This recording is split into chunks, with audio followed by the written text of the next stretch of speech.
Welcome back to the Fourth Way Podcast. This episode is an interview/discussion with Taylor Storey, who is someone that I met in college and have followed for a long time now. I appreciate Taylor's perspective because I know his background, I know his heart, I know he's well-read, and I know that he has lived in and loved so many other cultures. This episode is going to take us away from anything that you're likely to hear from most evangelicals, and something that you're not likely to hear from other Christian anarchists or, kind of those sorts of ideologies. Because today we're going to explore the merits of communism. Now, I need to make this very clear beforehand, but I am not at all going to be arguing that communism is a political or economic system that we should adopt. Hopefully you've listened to this podcast, this season at least, and understand that very well. I do not advocate that type of thing. So what am I trying to do here? Why am I having an episode on it if I'm not really advocating it? Well, most people who I talk to about government tend to have a big hang-up with conflating politics and morality. They think that they need to run the world in order to do good and to prevent evil. And they think that when they're in charge, they do this really well. And in fact, they're willing to justify their position, even if it has great evils, so long as they think it's the lesser of two evils. So people have this huge hang-up with this consequentialist ethic and this idea that politics is the way that we control morality. So in our culture, and in my group in particular, that means that we have to advance a conservative agenda, and we have to quash communism or socialism. That's the worst enemy that you could think of. And communism is really the age-old enemy that we invoke to justify our grasping at and lording of power over others, at least here in the West and specifically in the United States. Probably more specifically the United States in the last 150 years or so. I am continually amazed at how often I find this invocation to happen. Of course, Marxism and communism are invoked today in my community if someone brings up something like racial reconciliation or anything along racial lines. If you care about and think that racism exists and that there are systemic issues, you must be a Marxist. And Martin Luther King Jr. faced similar charges of being a communist. I'd really recommend, as I was kind of researching some of King's views, the book called The Radical King is fantastic, and there's some specific essays that King has where he addresses the charge about him being a communist. But the book is just so good, just his thoughts and a compilation of some of his best works. But yeah, Martin Luther King Jr., he faced the charge that he was a communist. But today I was actually reading another book, and lo and behold, communism reared its head as a charge again. But what really surprised me about this was a charge like decades before the turn of the 20th century. It was already used in a pejorative way. So I was listening to the book Bury My Heart at Wounded Knee, and it's about the history of Native Americans in the States. Now, you can probably guess that the history was pretty horrendous in terms of their mistreatment and all the lies that they were told and everything. But for today's episode, what's of particular interest is Standing Bear and his community. So Standing Bear and his people were taken advantage of and subdued, and they were eventually placed in a reservation. Now, when Standing Bear's son was in the throes of death, he asked his father to bury him in his homeland because they had been moved far, far away from where their ancestral lands were. So Standing Bear fulfilled his son's wish by taking his body back, but because he left the reservation to do this, he ended up being charged and arrested with a crime. Now, the prosecution ruled at this time that Indians weren't considered persons under the law. However, amazingly, the courts at this time overruled that decision and declared that Native Americans were indeed persons under the law, particularly in light of the 14th Amendment. So, late 1800s, after slavery, right in the wake of the 14th Amendment. So, yeah, I could see. I was kind of shocked that they ruled for Native Americans, but at the same time, I guess the timing of it was good for them at that point. Nevertheless, Standing Bear and his community continued to have conflict with their oppressors, and of course, this wasn't really upheld in practice by the people who were oppressing them. This idea that they were persons under the law. De jure, sure. De facto, no. So this continued, and Standing Bear and his group, they wanted to hunt. They wanted to use horses, like they did. I mean, like their community did. But the army would plow their pastures, take their horses, they build roads on their hunting ground, and they'd try to force them to live in a particular way, like the white man, a specific way that the white man wanted them to live, as farmers, get an education, become like we are, or like we want you to be ideal citizens. Now, one of the leaders of this particular reservation ended up writing a complaint because these Native Americans just kept on defying orders and things and complaining. And he said, these Native Americans or these Indians, he said that they were communists who didn't want to work. They were lazy, right? And it's not that they didn't want to work at all. It's that their circumstances were that they were being oppressed and there was injustice and they couldn't be who they were really supposed to be and wanted to be, and there was just injustice. Like there was no motivation to do things the way that they wanted, the reservation wanted them done, right? And how amazing is it that these largely illiterate Native Americans, and I don't know when this was, I guess probably the late 1870s, 1880s, and Marx, I think, died in like the early 80s. So it's amazing that very shortly after Marx, became famous, these largely illiterate Native Americans became Marxists, and communists and whatever else, right? Obviously, it's just untrue. It's just something that was kind of leveled at somebody at this group as a pejorative quip, and it was done in order to push an agenda of injustice and to justify a list of stereotypes.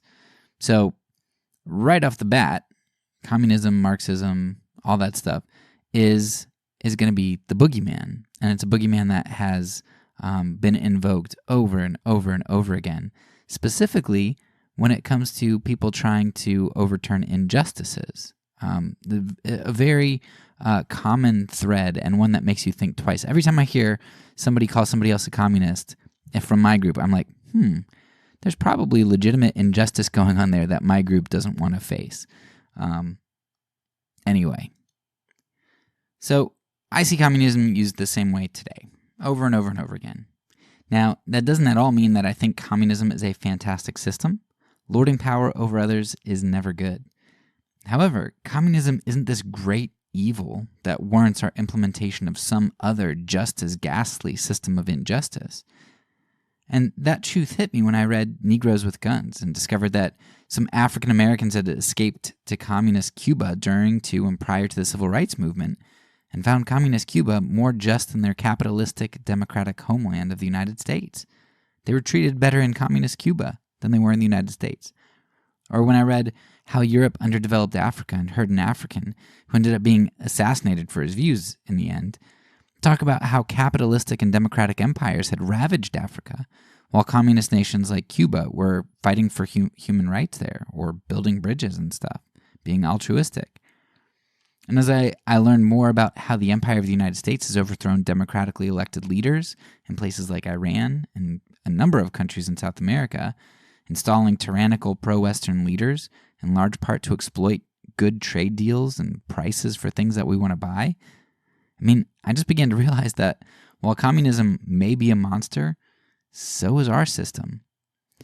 So in this episode, we'll talk a little bit about Taylor's experiences and understanding of communism, as well as some of the demerits of capitalism.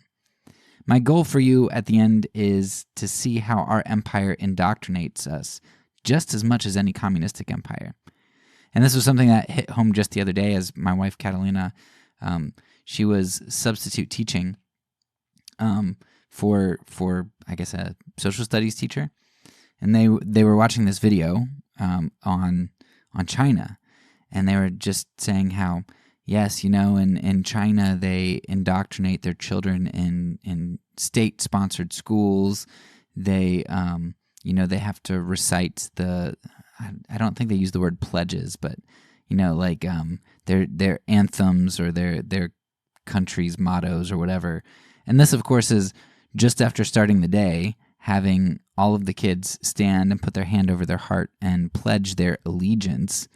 These minors pledging their allegiance to our country. It's just insane. So and then we go and teach them, indoctrinate them about how terrible communism is and how wonderful capitalism and democracy are. So it's amazing how we see other countries' indoctrination and we see what other countries do, but we don't recognize where we're indoctrinated and where we ourselves indoctrinate. So at the end of this, I hope you can realize that all empires are evil and use propaganda to try to moralize a certain set of choices that they want you to make to feed their system. For us in the West, that's rejecting the nationalization of resources by any country we feed off of for resources and trade, right? We have to reject that, and that's what communism does. If we're exploiting somebody, we can't let them nationalize those resources in order that they can then charge fair market prices to us. Those sacrificial countries, sacrificing for us, and slave laborers, sacrificing for us, feed the empire, while we are taught to consume more and more and more and more to feed the beast. When there's an economic crisis, buy more, spend more, feed the beast. And that's why communism is so appalling. It doesn't feed the beast that we've created. And not to mention, the beast, the United States, Babylon, we need these other sacrificial victims like Iran. Why did we overthrow their dictator? They were trying to nationalize their oil, and we can't have that because that'll make our oil prices go up. Same thing with a bunch of other countries. When they start talking about nationalization, if it's a vassal state essentially of the United States or the West, then we can't have that. And that's why communism is such a threat to us. It's not that communism is inherently worse of an empire than our system. It's that it prevents us from exploiting other people as much. It tries to gain some independence from our empire that tries to control them. Anyway, I need to be careful or I'll go on and have like 100 different rabbit trails. So we'll stop here. This episode is going to be a bit long anyway. So I've given some timestamps of the major topics that we're going to discuss. And I do want to note that Taylor does give a pretty long introduction. And if you're not into introduction type things and you kind of find that a waste of space, you can skip that, look for the timestamp.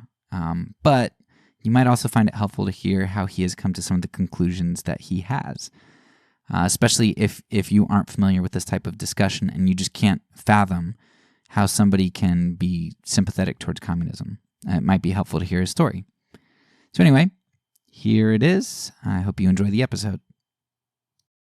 So yeah, thanks for agreeing to this. And like you said, you were bringing up our college years, and I don't know what your perception is, but like when I think back and how immature I was, and just stupid things, not bad things, just stupid things, and you were a part of that for a bit at least. I mean, my perception of both of us is that we were really goofy. And so to be sitting here and having like an intellectual conversation about things, I mean, like if you'd go back and you'd look at all the guys in our hall, I don't think we'd be two of the people that would have stood out. I don't know. Do you have a different perception than I do?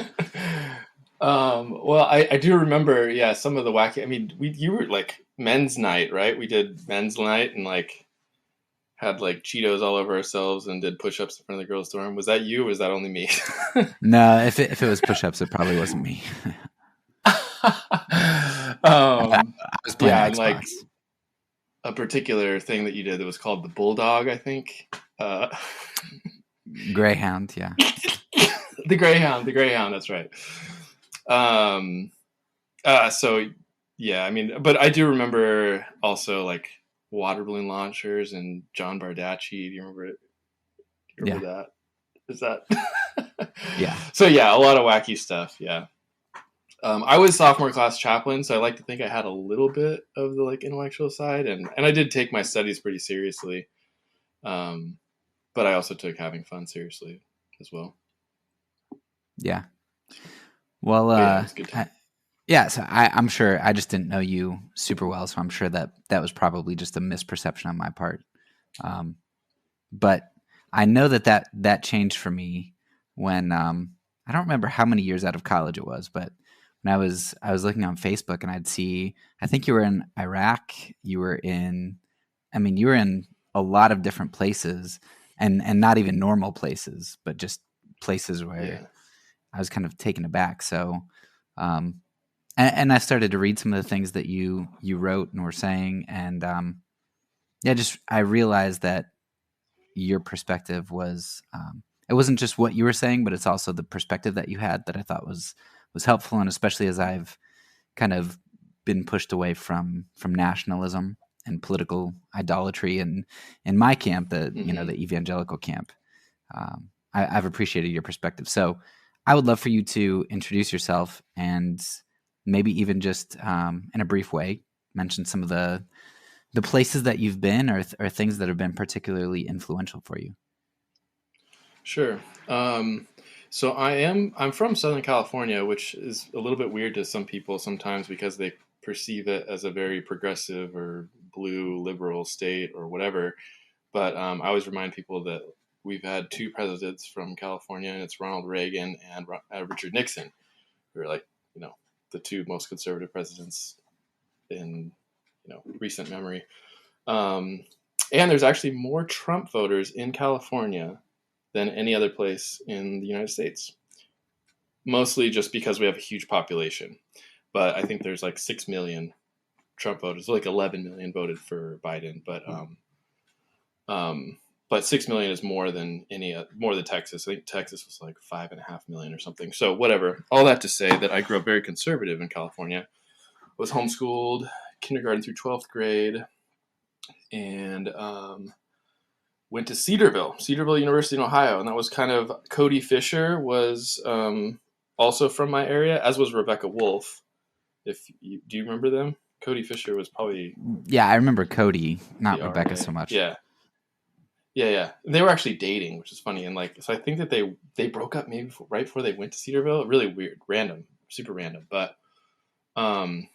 So I kind of followed Cody out there because he was a youth ministry person and I wanted to be a youth ministry person. So I sort of followed him. And my freshman year, he was my roommate. He was a senior and the RA of our hall, I think. So I went to Cedarville, and yeah, it was cool. I mean, I guess just thinking about Cedarville, I went to Cedarville. I was looking at Point Loma in San Diego, and the reason I thought for sure I would go to Point Loma, which is like right on the beach. It's also a Christian school, Point Loma Nazarene. And like my thing was I wanted to study youth ministry just because I wanted to be a youth minister. So I figured youth ministry is the thing to study if you want to be a youth pastor. I really had no idea what I was doing. I was choosing college. But I went to Cedarville, the chapel, and I thought it was just going to be like visiting, but when I was comparing Cedarville and Point Loma, I chose Cedarville because people there seem to take things much more seriously than at Point Loma. Like when I went to chapel at Point Loma, the group in front of me was doing their homework, and the people behind me were asleep in chapel. And I was just like, man, this feels like you guys don't really care that much. And I started asking people like, so why are you here? And they're like, oh, because the beach is right there. And I was like, I like the beach, but I want to take this seriously, And then I went to Cedarville, and I think there was this guy, Lou. Do you remember Lou? He was much more intellectual, or Yeah. strongly conservative. And he ended up writing a book, something about rhinos, and it's like Republican in name only. So he was like strongly Republican. I can't remember his last name, but I remember having a conversation with Lou and with Mugabe, the basketball player. And I was just like, if this is what this is like, I want to be in these conversations. So that's kind of why I ended up Cedarville, because I thought people took it way more seriously there. And then I did a year. It was cool, and came back for the second year, and it was cool. But I was also kind of like, people here even more like, I actually agreed with basically everything that was happening at Cedarville. Like, I'm trying to think of like some of the crazy things. I mean, I didn't think women should be in ministry. And I remember people would like boycott chapel if a woman was speaking in chapel. But I was just kind of like, everybody thinks the same as me, and it's kind of weird. Like, I kind of want like a bigger experience. I want like, university. So like, I wanted like a bigger ideas. I wanted more ideas, more kind of weird lifestyles. I wanted to interact with people who shared crazy different views than me, and that just wasn't happening at Cedarville. It was also very cold. So I did come back after my sophomore year, and it was kind of like, I said it was the cold, but it was also just kind of like, everybody's the same as me, and it just felt weird. So I worked for a church for a year, which was cool, and it kind of like was weird a little bit because it just sort of fell flat. They actually gave me a lot of leeway to do whatever I wanted, and I started like a college group, and it was really well attended at first. But then it just kind of quickly became like, people don't need another church service. And I was kind of like, it's kind of weird. Like, what are we doing here, actually? And I just didn't see a lot of progress. So I was kind of like disillusioned a little bit, but I ended up going to Azusa Pacific University, which was kind of like the most progressive conservative school there is. Like, we still had chapel 3 times a week.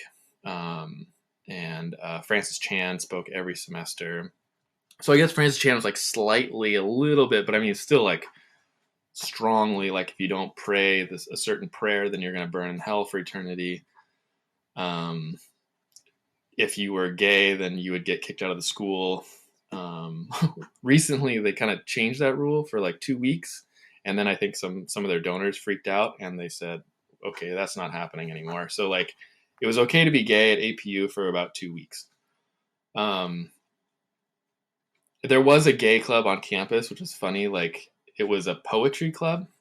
And I went one night to their thing, and my friend was like, dude, this is the gay club, right? And I was like, what? What are you talking about?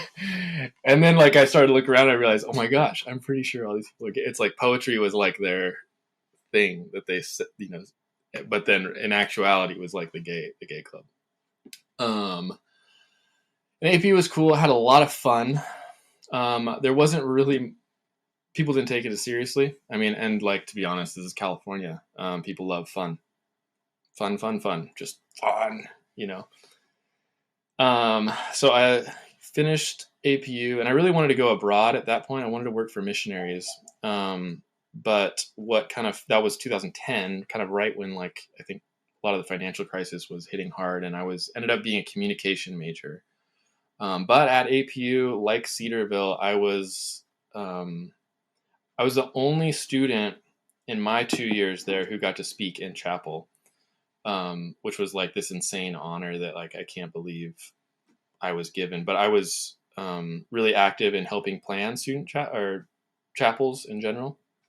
And they didn't do the first year I was there, because the year before I was there, their student speaker like went off the rails, and I think maybe said a cuss word or something like that. And so they were like, okay, no, this isn't going to happen. So it didn't happen my junior year. And then my senior year, I got a call. Like, it was really funny the way it all came together. And I probably skip this because we'll keep it shorter. But they said, hey, we would like a student to speak in chapel, and we thought of you. And I was like, wow, that's cool. So I did. I got to speak for like 20 minutes in front of 5,000 students, which was incredible, and it went incredible. And I think like a month later, I was at a San Diego Padres baseball game, walking down with like some nachos or something, and somebody yells, "That's the guy who spoke in chapel!" And I like look over, and it was people I'd never seen in my life. I was just like, that sort of thing was happening a lot, just because it went so well.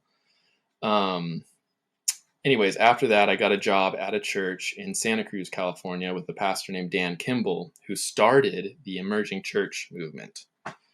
Or he's the first one to say that word, and he brought Mark Driscoll, Rob Bell, Doug Paget, Tony Jones, I don't know, like all these people together. And he was actually extremely conservative, and he thought, he's like, we're just like adding painting in church, right? You know, we're just like more candles and a little bit more like liturgical things. And so when like Tony Jones and Doug Paget, I don't really know them that well, actually we're saying, no, we're actually talking about a little bit different theology. Like we're not conservative theologically anymore. Then like Dan was like, oh my gosh, cut ties. Like it's not me, but everybody associated Dan Kimball with this like progressive thing, or this like very mildly outside the box of evangelicalism thing. I guess, you know, they started to change some perspectives. I worked there for 2 years, and I would say it was very similar to Cedarville, very similar to the first church I worked at, very similar to APU, in that it just kind of fell flat, I guess. And I was like, because I read the Bible every day from when I was 16 years old until I was 26. And it's not like I don't read the Bible. If you read the Bible every day for 10 years, you know, I've hidden God's word in my heart. And so it's not like I think of the Bible constantly. And I still read the Bible probably, I don't know, every 3 days, probably something like that. But I just wasn't seeing the good news actually good. And I also started playing soccer on a Salvadorian soccer team. I was the only white guy. Like there was like 10 Hispanic teams and like 2 white guy teams, which is kind of funny. But so I was on the Salvadorian team, which is only one Salvadorian team. But they just were the people that lived near me. So I played with these guys, and they were all like immigrants. Half of them spoke English, maybe, but we spoke all Spanish to each other. I lived in Mexico for 1 semester and studied Spanish, and then like just played soccer with people, Spanish speaking people, like basically my whole life. So I was playing with these Salvadorian guys and just starting to like learn about their lives.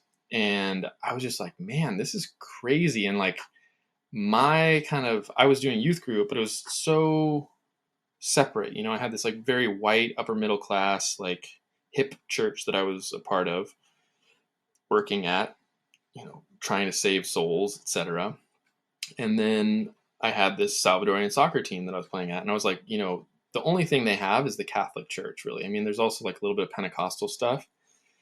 And like our white upper middle class theology that we had developed just kind of shit on the Catholic Church. Excuse my language. As I got to know them, I was like, this is weird. And we have like influence in our town. We are not using it at all for like the immigrant community.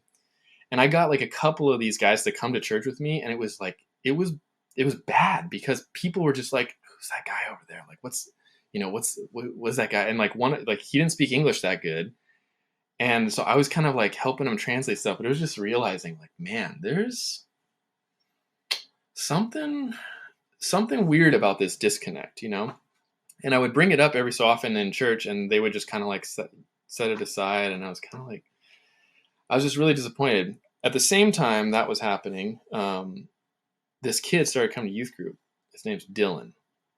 And parents started coming up to me like, oh my gosh, Dylan's coming to youth group. I'm like, oh yeah, cool. Like what's the deal? And they're like, his mom is like the most crazy atheist lady in the whole town.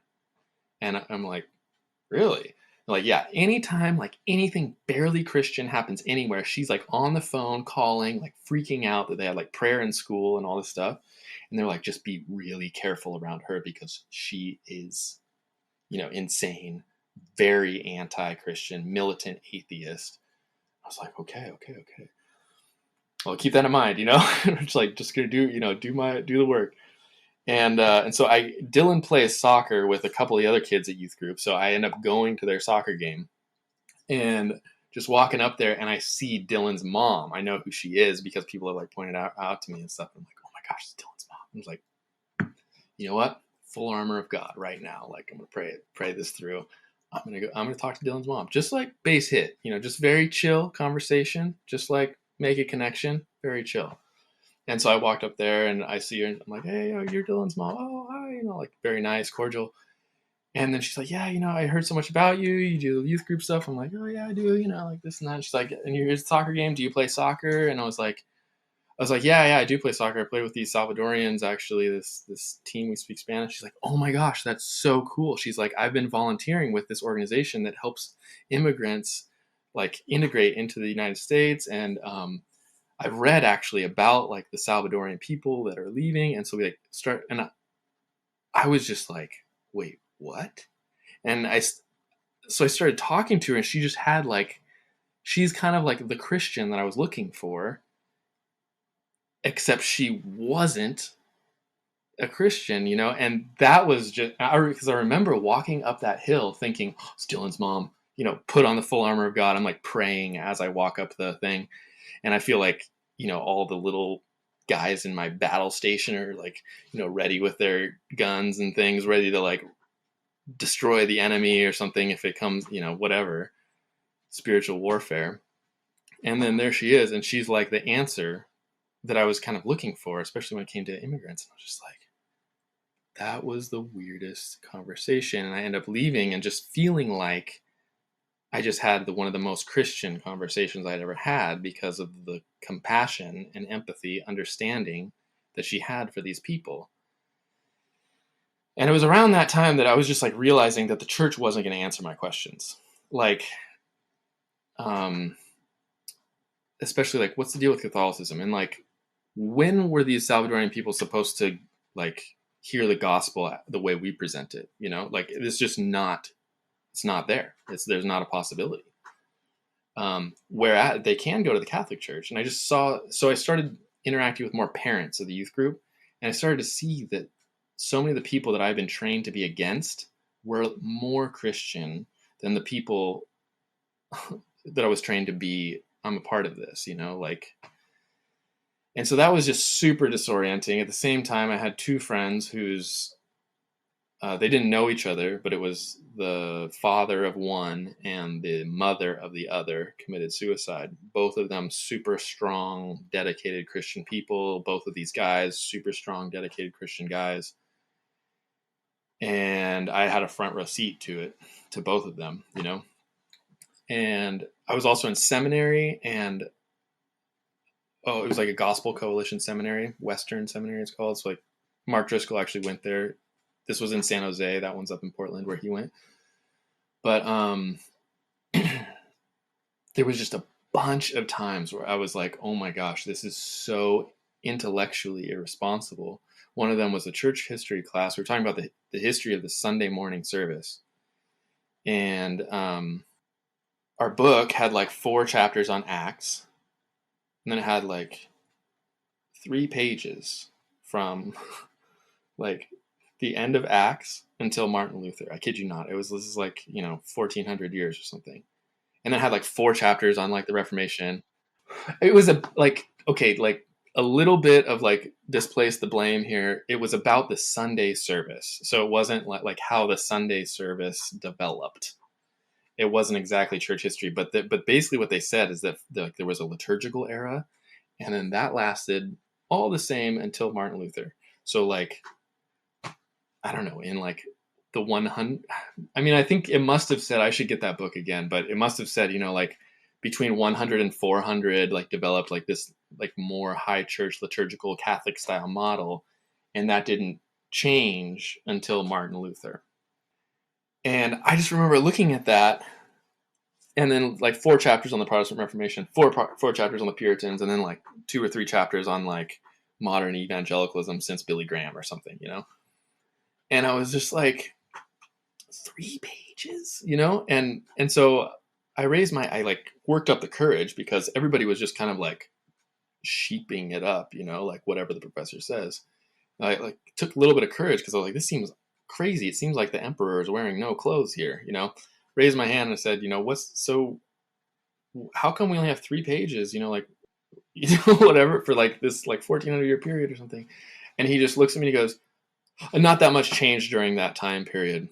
Anyways, when Martin Luther came on the scene, I was like, this seems really irresponsible. And what does that say about our God as well? I was like, so if you're born in like the 700s, just like, hey man, like light that candle and that's the best you got, like I was just like, this just like says something bad about our God, that what he doesn't care about the people like for 1400 years or what so it was that kind of thing was happening.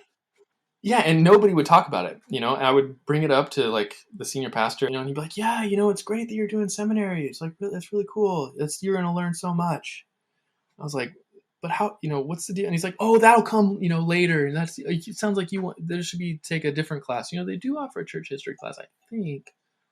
I wonder, maybe that's only like once every other semester that one's offered. Like it was that kind of like, he wouldn't actually engage with the question. He would just kind of like, so that sort of thing was happening over and over and over. And I was just like, and I felt again, like my youth ministry, like there was a bunch of, just the typical like church business things that you're like, oh my gosh, that's a mess.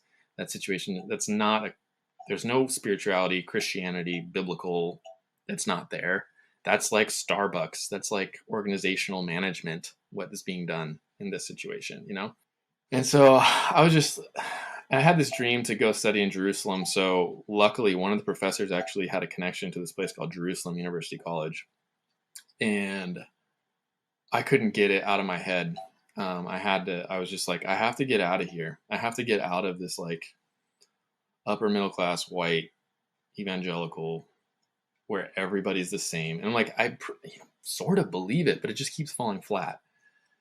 And so I went to Jerusalem, and it was the first time I had a non-Christian professor. I had some Jewish professors, some secular ones, some like Orthodox ones. I took a history of ancient Israel class, and actually all the students were like American, mostly 95% U.S. American students from conservative evangelical universities in the United States that would spend one semester there. And so I show up, and we have this like secular Jewish guy who's like just insane biblical archaeologist, crazy, like, has done everything for the last like 30 years. He's been super close to everything that's happened in the last 30 years archaeologically in Israel. And he goes, okay, so basically we're just going to go through the Bible and like talk about archaeological things that are connected to these stories. And he's like, okay, so Adam and Eve, no expectation. I mean, it's like a garden. There's going to be a flood that happens. Everything is, so we have no expectation of finding anything related to Adam and Eve. He's like Abraham, same. He's like a wandering nomad. Let's just get the flood. I forget what he said about the flood. He just talked about how there was like, flood stories in all these civilizations, and some definitely archaeological evidence for like localized floods. And he kind of moved past it. Then he gets to Moses, and he's like, okay, Moses, the Bible says 400,000 slaves lead Egypt, and he pulls 400,000 men only, not including women, children, livestock. So he's like, basically, we're looking at probably like 1 million people here. 1 million people from this time period supposed to have left, crossed the Red Sea, all this other stuff. And he's like, no evidence, nothing. He's like, here's the thing that people say that are possible evidence. And he like walks through like, there's this thing, like there's these Hyksos people that are possibly related, but he's like, they can't be it because of this. And he's like, and there's this other one that's like possibly it, and it's not, and it's this. And like I brought up the chariot wheels in the Red Sea and stuff. You know that one.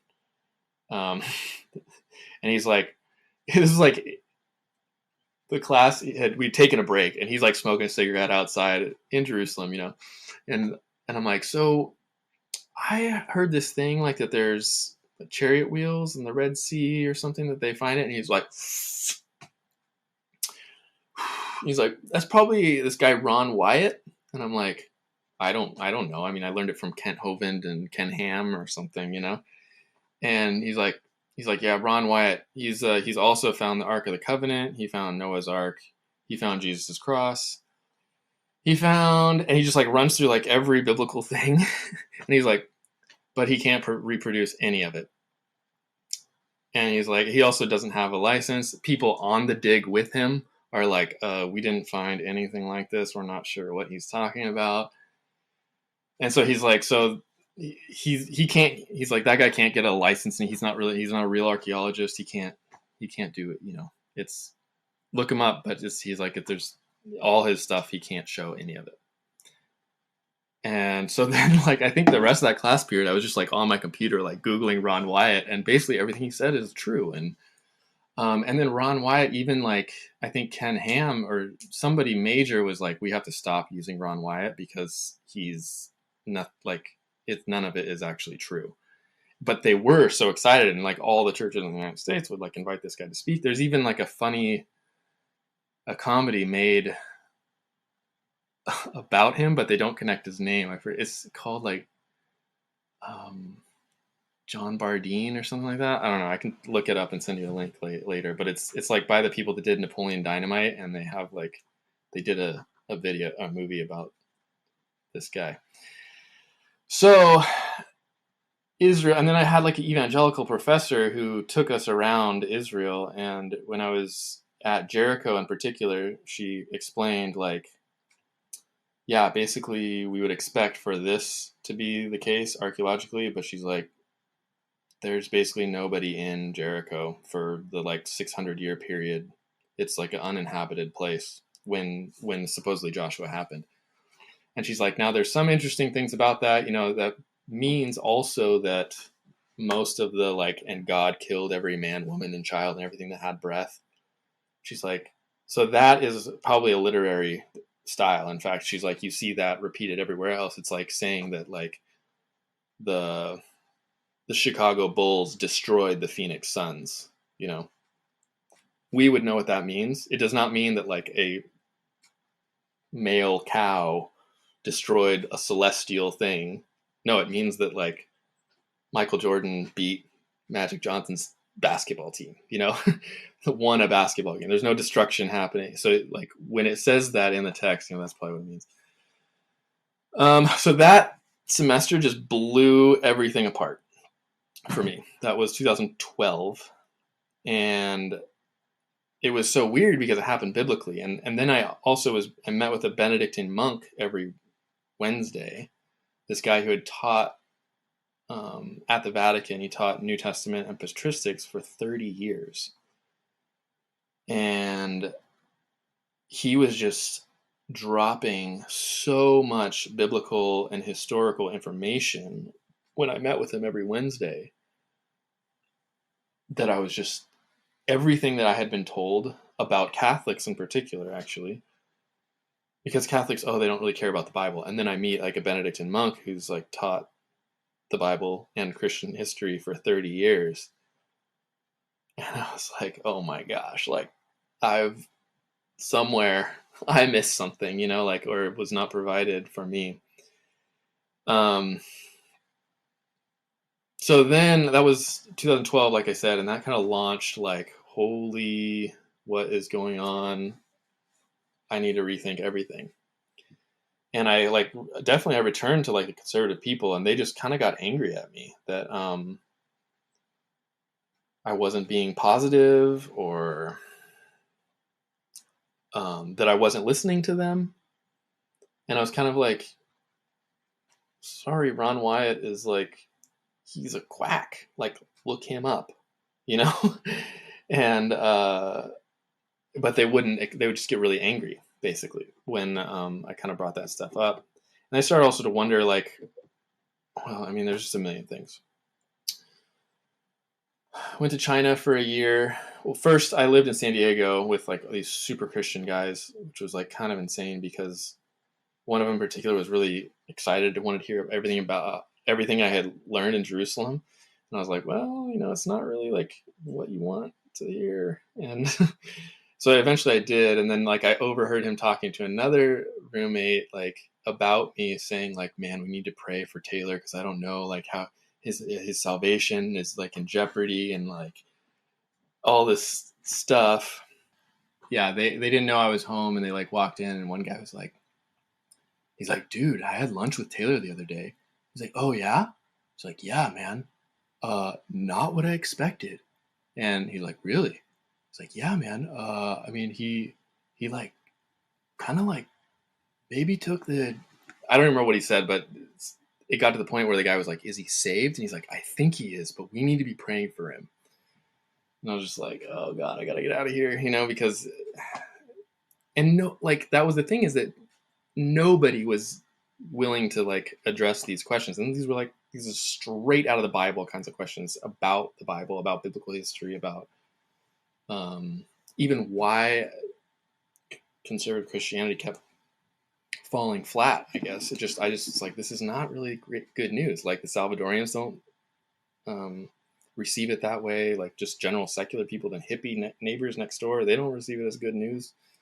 And I feel like we're saying that like 95% of the world is going to burn in hell. That's not good news. And I just did not see like women caught in adultery that wanted to hang out with us. I didn't see Samaritan bad theology people that wanted to hang out with us. I didn't see that,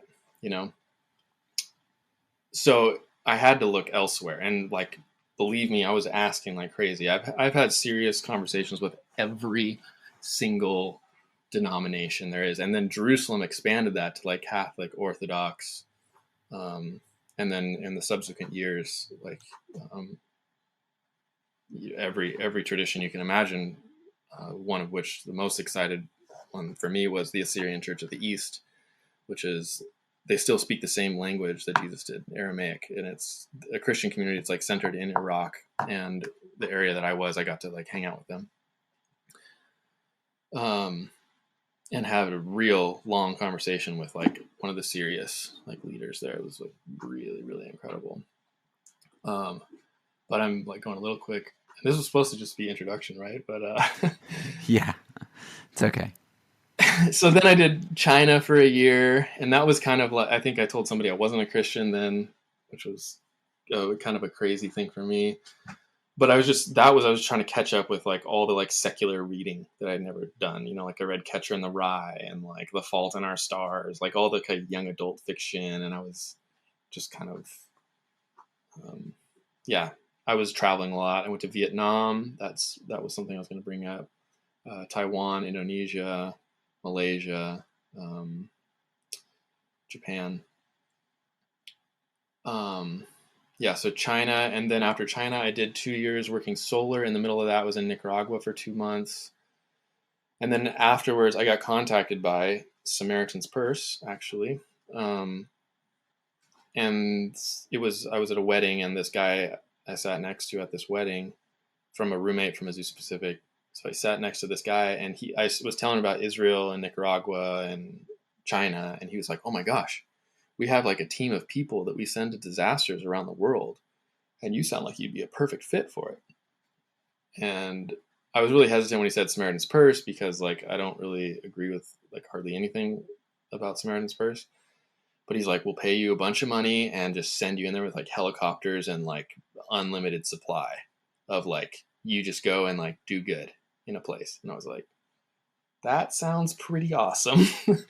So they flew me out to North Carolina, went through this like minor training. I think it was really just like they're trying to know if they can trust me to not freak out if I'm in the middle of nowhere or something. Like, I think that's what they were most concerned with. And then like a little bit of like kind of indoctrination, but honestly, the indoctrination that I like kind of went through was more like, you're a humanitarian, not a missionary. Because Samaritan's Purse got kicked out of Indonesia for being too much missionary. And so they're like, you can kind of pray with people individually, but like on a public level, you're a humanitarian aid worker. And so we help in Jesus' name, but we don't like proselytize explicitly. But you do think that being gay is like a sin, and you do think that abortion is murder, and you do think that, I mean, basically they only hire very Republican people. So I knew how to answer the questions though, and like the way that they wanted to. So I just I sort of danced around those topics a little bit.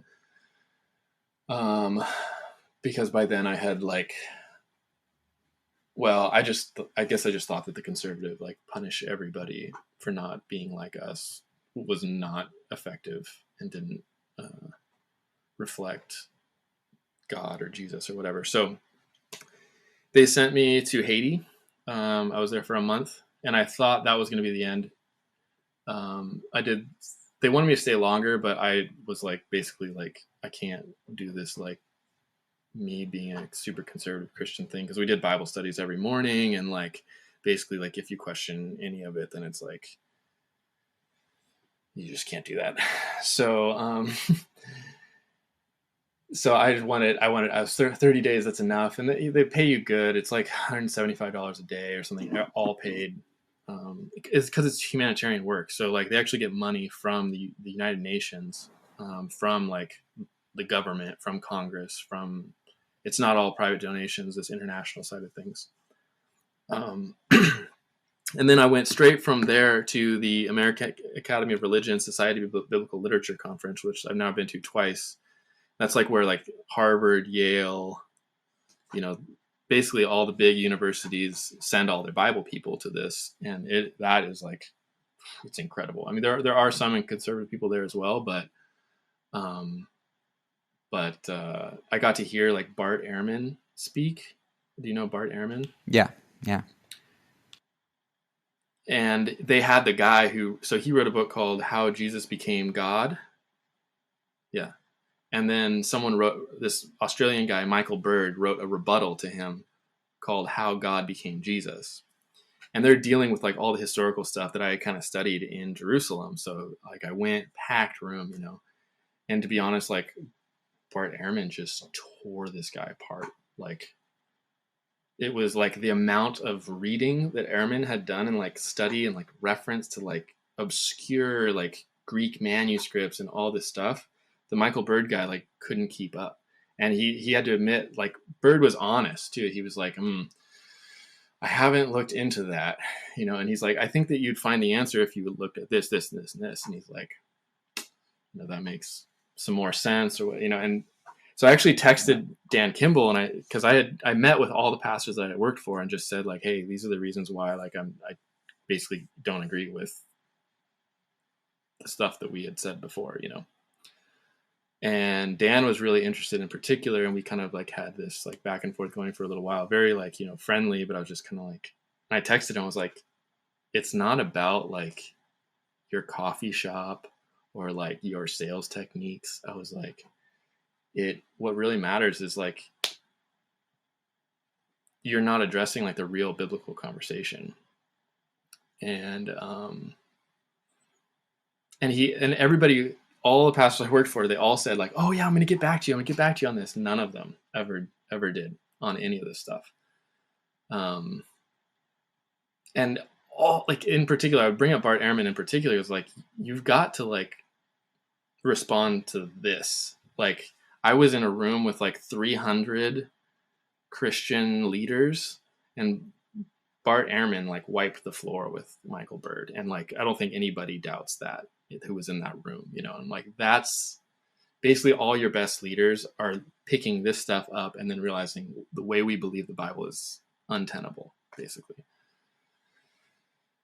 So, and both of them were like, oh yeah, Bart Ehrman, like I've been looking into his stuff and we're going to like address that in this way or that way. I'm going to write a blog post about it. I was like, okay. But it just never comes. And I think it's because I don't know. I mean, it never comes. So where would you say you land now? Would you consider yourself a Christian, and what would you mean by that? I mean, it's weird because I think what Christian meant to me, I'll say before I was 30, I don't identify with that pretty much at all. But like more than ever, I feel like I'm more Christian than I've ever been. But when you say that word to anybody, they typically mean what I thought before I was 30. I'm just kind of like, Yeah, so I guess I would say changing, if you would stick to the, I guess what you consider the basic tenets, like Jesus was human and divine. I mean, like the most basic, the three to five most basic things. yeah. Yeah, and I think when you put a historical lens on some of this stuff, it changes things. So one of the craziest ones is like Jesus being the Son of God. Because at the time there was coins everywhere that said Caesar Augustus, Son of God, on them.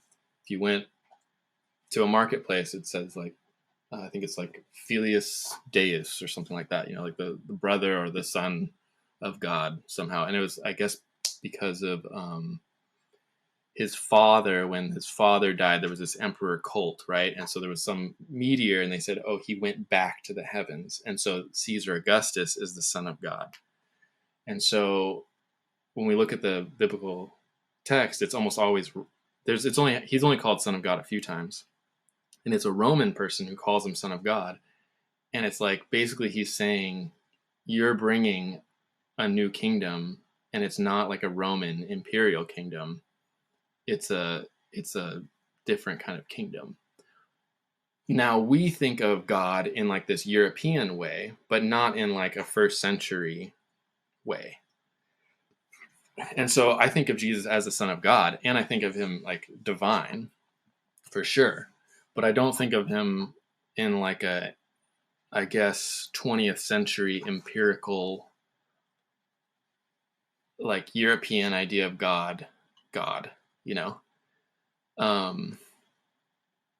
But I do think of him as like, yes, like I do think of him as divine, but divinity has changed for me. So it's not the same as what the typical person. But then when I talked to like the Benedictine monk and I would bring that up, he's like, oh yeah, that's what John Cassian said. That's what Origen kind of claimed, this sort of thing. And he's like, this is what he'd name off all these church fathers that basically he's like, that perspective is like totally within Christianity. Like that's, yeah. And that's one of the things that, I'm coming to realize more and more, which is, I think I appreciate that about Catholicism, where it's way more broad.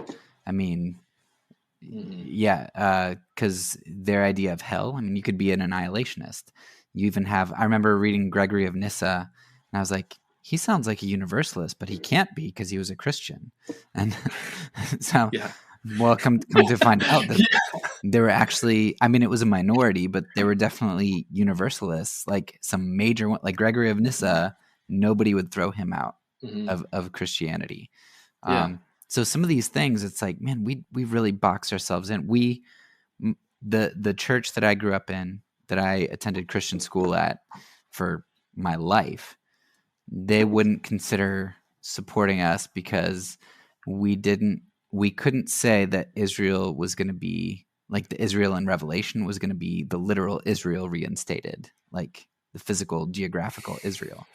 I'm like, really? That's kind of a sticking point for you? And we just like we make our box so small. It's crazy. Yeah.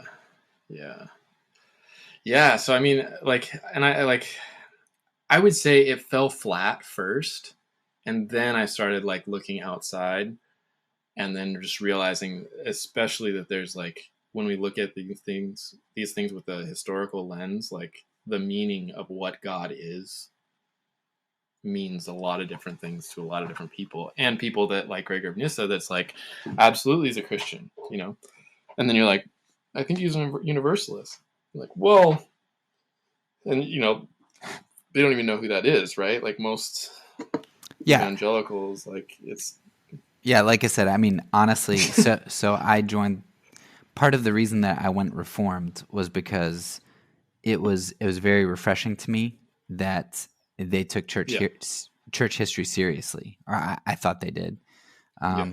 Because Yeah. I mean, what I grew up with was just fluff. Like it was just, I mean, Billy Graham Yeah. was as far back as we could go. Yeah. But what I've learned about the Reformed believers is basically it's like I said, you go Paul, Augustine, maybe a little bit of Aquinas, and then it's Luther, Calvin. So yeah, you just don't know anything about anybody other than Augustine. Yeah. Augustine is Yeah. huge. Yeah. And actually, it was weird. I read like some people kind of knocking Augustine before I read people that loved him. No, I read like Francis Schaeffer, I guess. And Francis Schaeffer like spent some time with Augustine in his like "How Should We Then Live" video series, especially I think. But I read a book that like basically, kind of tore apart his like original sin idea or whatever. I mean, and it's weird. Like it seems this feels like a rabbit trail, but yeah, Augustine. Yeah, Okay, so yeah, I've dealt with him a little bit, but not a lot. so speaking of rabbit trails, let's that was like an hour-long introduction. So which is good. It's good. It was interesting. Well, now, yeah, the backstory to like all the political stuff, I guess, that we'll talk about now. Yeah, and then all the conservatives can stop listening to you because they know you're not. Yeah, But anyway, I feel like I'm a biblical literalist though, for so many reasons, but not like this. I feel like my take on Son of God, because it's referencing the first century, like what that meant in that context. So I feel like I'm a biblical literalist because of that. right? Yeah. Whereas, yeah, we eisegete and import things for sure. Yeah. So, but what I really want your expertise on is talking about something else. So let me kind of tell you where, like, this is supposed to release like over a year from now. I kind of get in these spurts and Okay. plan ahead, and so I've just done a lot of thinking about government, because 2016 threw me off. It was great. It helped me to kind of rethink things. And actually, one of the things that I came to first was pacifism, and so pacifism for me had some significant implications, because if I'm not to do violence, and basically the state bears the sword, and legislation is violence. I mean, when you legislate something like a speeding ticket, I mean, if you don't pay it, you get a warrant for your arrest. If you refuse to go, they forcefully take you to jail. So like, legislation is violence. So figuring out how do I consistently live out politics with a belief in pacifism, and then also seeing that, well, conservatives are terrible, liberals are terrible, because it sounds like maybe you're okay with abortion. For me, that is killing an innocent human life. So I can't get on board with that, but I can't get on board with legislating abortion either, and just the stoning the adulterers. So it's all a problem. Yeah. So and with talking with you a lot, I know that I think you have a similar view of the church that I do, about it really being the prophetic voice. So our job isn't to legislate abortion. Our job isn't to legislate immigration, but we're to be a prophetic voice when we see evils happening. And we're supposed to come alongside people and love them, but we can still call it evil and say that it shouldn't be done. But what I'm finding, so talking about politics with people, especially our group, or the group that we grew up with, is conservatives have a really difficult time divorcing empire from morality. So like, when you think of anarchism or whatnot, and you think of no government, you think, well, then there's chaos and there's evil, there's raping, there's murder. And so they see empire as kind of morality, or the tool for morality. So what I want to do with you is I want to ask you some questions and maybe hear some of your thoughts, because I want to kind of undermine that idea that empire is morality, because especially in the States, democracy is moral and capitalism is moral. Like that's what makes our government moral, because we are providing flourishing for our people and we are giving our people a voice. And so the antithesis of that in our minds is communism. Communism is evil because it's the opposite of capitalism and the opposite of democracy, because it's kind of government force. So I don't like either. I don't like communism, but I don't like capitalism. And I know those are economic systems too, and but that tends to blend with politics. So I want you to kind of help us think through maybe helping us to see how communism isn't as bad as people make it out to be. So maybe taking away the demonization, but then also showing how capitalism is evil in ways that people don't tend to see. And my point isn't to say that communism or capitalism is good, but to point out that because both of these things are issues, that empire is bad. I guess that's, and maybe you disagree with that. But no, empire is bad. Okay. Well, empire is opposite of, it's Babylon, I guess. It's like Jews still lived in Babylon, and it like sort of functioned for them from time to time, but it's like ultimately it's not Jerusalem, it's not what we're called to, I guess. So I think maybe I'll start. Do you know J. Gresham Machen? Do you know who that is? He wrote a book called Christianity and Liberalism. Wasn't he like one of the founders of, was it Westminster or? Yes. Yeah. So he was at Princeton, and then Princeton got a little bit too liberal for him, and so they left. I don't know if he got kicked out or if he left on his own accord. I don't know.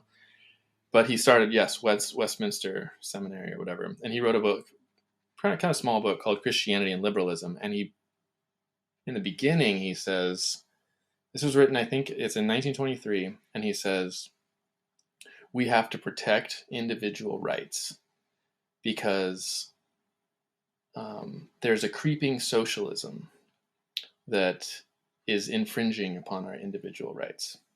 In 1923. And being a student of history, I know that women got the right to vote in 1919, I think.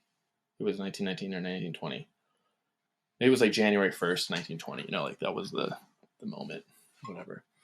But, and so I was like,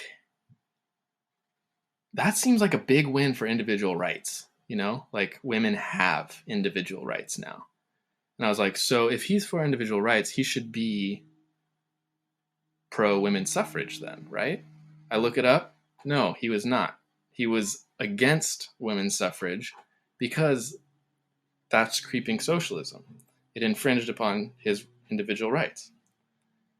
Other things that were happening at that time, black people were starting to enter society a little bit in the 1920s. In particular, at Princeton, I found out they had the first black people in the dorms. So he, as a champion of individual rights, he should be thrilled, right? Because like black people are finally getting individual rights, right? Nope. There's letters that he wrote to his mom saying how angry he was that they were allowing black people to come and infringe on his individual rights. And so then this kind of changed a lot for me. Like I started to realize, okay, this creeping socialism thing and this whole like individual rights thing, whose rights are you talking about here? Because it looks to me like people are gaining individual rights with all the things that they're calling socialism. I mean, they called Martin Luther King a communist, and actually, he did. He did like have friendly relations with communist people. With Rosa Parks was active in communist groups. Nelson Mandela was in jail for being a communist. Nelson Mandela, the guy who ended apartheid.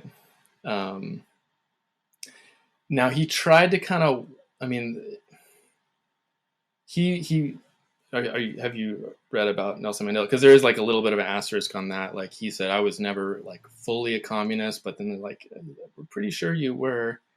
And the things that he was involved in that put him in jail were things that communists were involved in. So he tried to say he was never really a communist. But Jerry Falwell got really upset. Like he called Desmond Tutu a phony because he was working with Nelson Mandela, who's a communist. But then I'm like, the people are gaining individual rights here. So like, maybe from our perspective, from the perspective of J. Gresham Machen, his losing of this insane privilege is like, he feels like he's losing his individual rights because now he has to compete with Black people. He has to work with women. So I think that the idea that socialism or communism is against rights is a little bit off for that reason, because you have to ask who. And then, well, yeah. Does that make sense to you at all? Or Yeah. No. Yeah. That makes sense to me.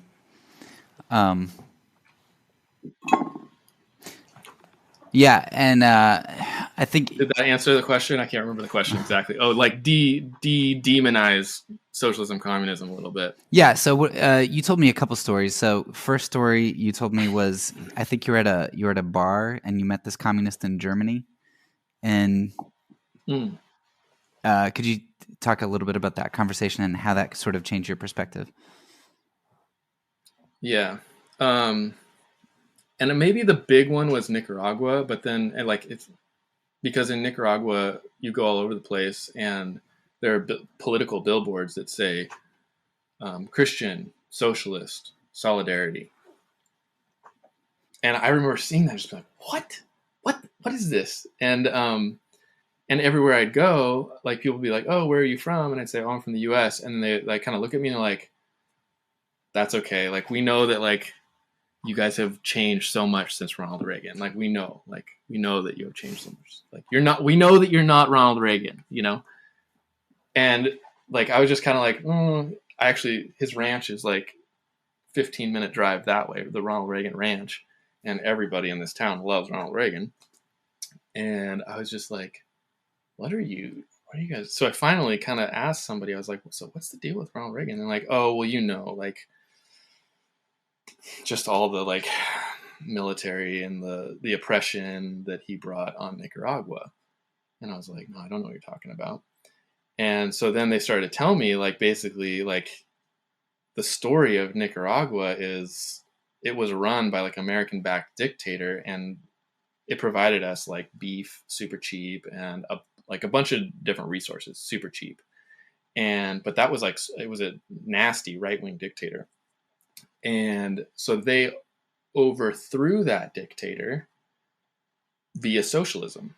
Well, I mean, they used the terms, but their socialism was Christian socialism. It was like very strongly Christian. One of the main people is Ernesto Cardenal. He was like a Catholic priest, liberation theology.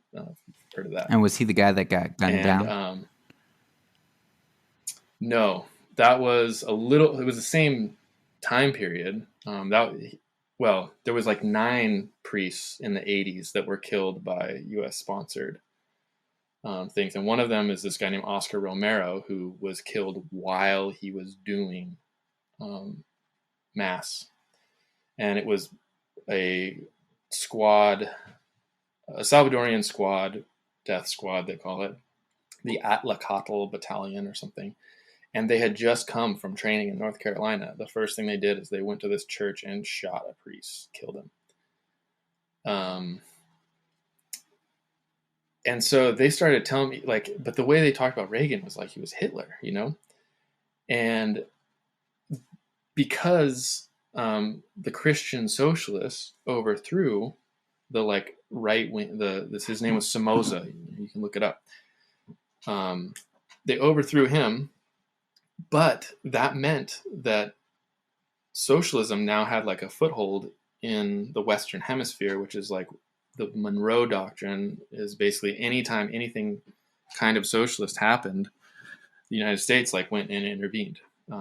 And so I think something like he couldn't directly intervene or whatever. So what he did actually, he illegally sold weapons to Iran and then basically took that money and funded these Hondurans to terrorize the Christian socialists in Nicaragua. And so I stayed with these people and they told me, oh yeah, you know, like we lived in the woods for 10 years during the 80s because every year people would come from Honduras and attack our village. We didn't know when it would happen, but every year it happened for like basically all the 80s because Ronald Reagan was like paying the Hondurans to come. They wanted to like reinstate this dictator so that the United States could get like the cheap beef, the cheap like resources and stuff, and they didn't want socialism. So we'd have that conversation. I'd stay with these people for like 2 or 3 nights, and we'd have that conversation, and then we'd also have the Christian conversation where like they had like Christian everything everywhere in their house, and they're like praying all the time and like doing this like full on very Christian. And for them, what socialism meant is that he ran the co-op for like the community. Everybody took all their like extra vegetables, and you could just go and basically exchange vegetables it was like very idyllic. They were poor, of course, but like manicured, like old school. They didn't have running water, but it was like a beautiful little ranchito, you know. Coffee farmers, like, I mean, I'm sure I saw the best of it. I'm sure they had problems as well, but just a beautiful community, strongly Christian, strongly socialist, and socialist for them just meant that they shared their excess resources and that nobody like had like exploitative and then they exploitative like economic relations. So if it was that didn't fly. If it was voluntary, then what? Like, where did the government come into that? Like, why did it matter what the government did? It was more like, you know, we say government, but what it really meant was more like community. So they were friends with all the other ranchers, and I'm sure, like, you know, probably there was some rancher that like wanted to. I mean, maybe somebody wanted it to return back to the Somoza days. You know, the days when that dictator was in charge, because there were some people getting wealthy off of that. You know, it wasn't like whatever. And so like when they overthrew it, it's a government of the people, by the people, and for the people. At least in that particular context. I don't think, especially now, and actually Ernesto Cardenal like ended up flipping on this guy Daniel Ortega, has been the leader for like 25 years or something like that. And that particular priest that I was mentioning, he was pro Ortega in the early 90s, and then I think it was like in the mid 2000s he was like, this isn't like what the revolution was about. Like, you're becoming a little bit too oppressive, or, you know. And so recently they've had some issues, and maybe Ortega, you know, the absolute power got to his head. But it's also like, I think in that particular region, Esteli is the name of the little town that I was in, Miraflor. I don't know that he has particularly a lot of power there. It's like it's much more community run. So like the government is the community, you know. It's like the farmers in the area get together, and I'm sure like if you want to have if you want to exploit somebody, like if you can't get it past like the community board or whatever, you're probably not going to be well received, you know.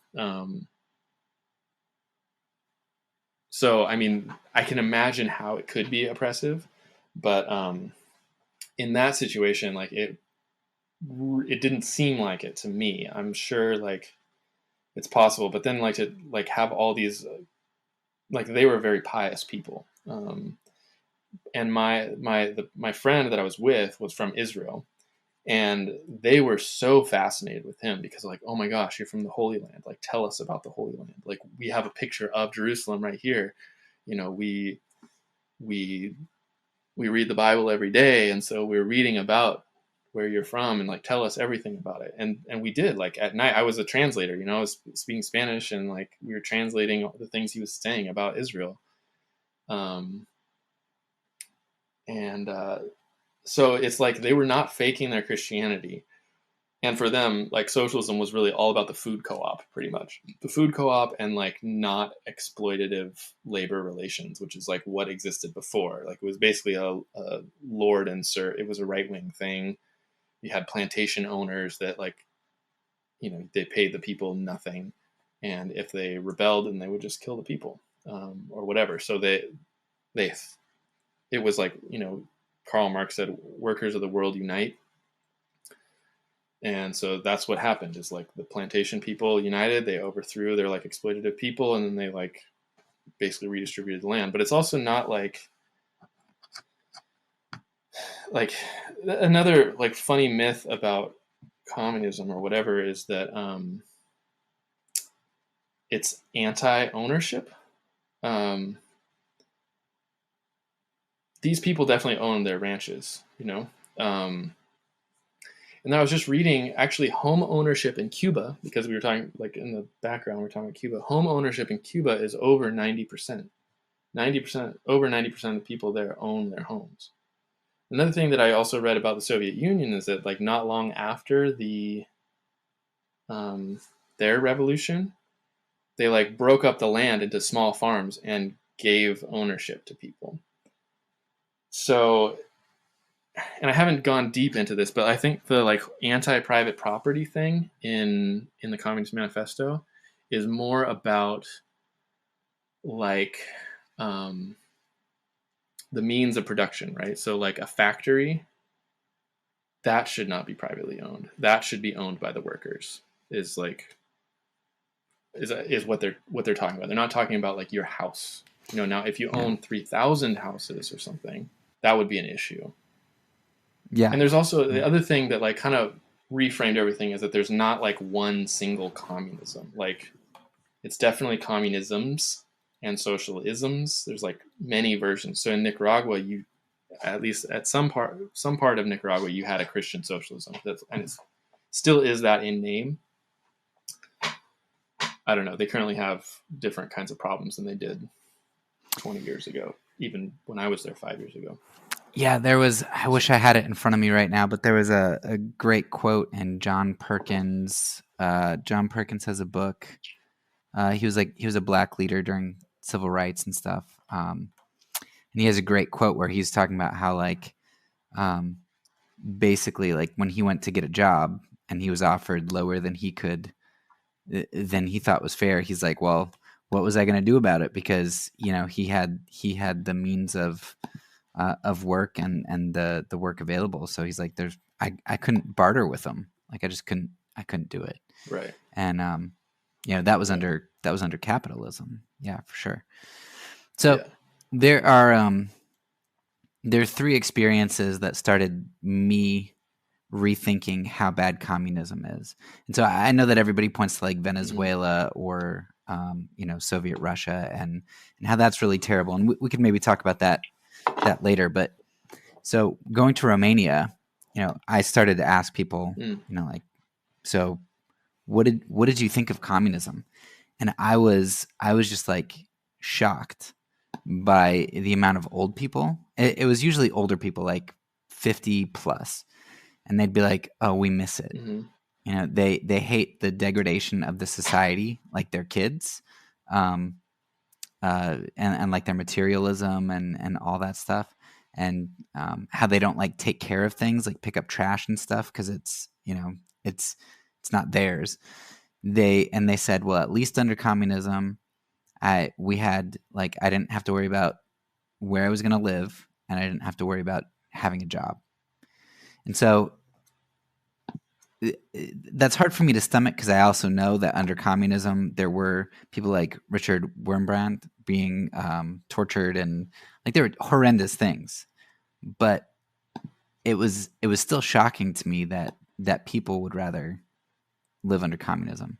Another thing that kind of started me thinking was I was reading a book called Negroes with Guns, and this Mm-hmm. guy who's a really good friend with Rosa Parks, I forget his name off the top of my head, but he basically just like defended his community. He's like, we're white people are going to come and attack us. We're going to defend ourselves. And they didn't even shoot any white people. They just shot towards them to scare them away.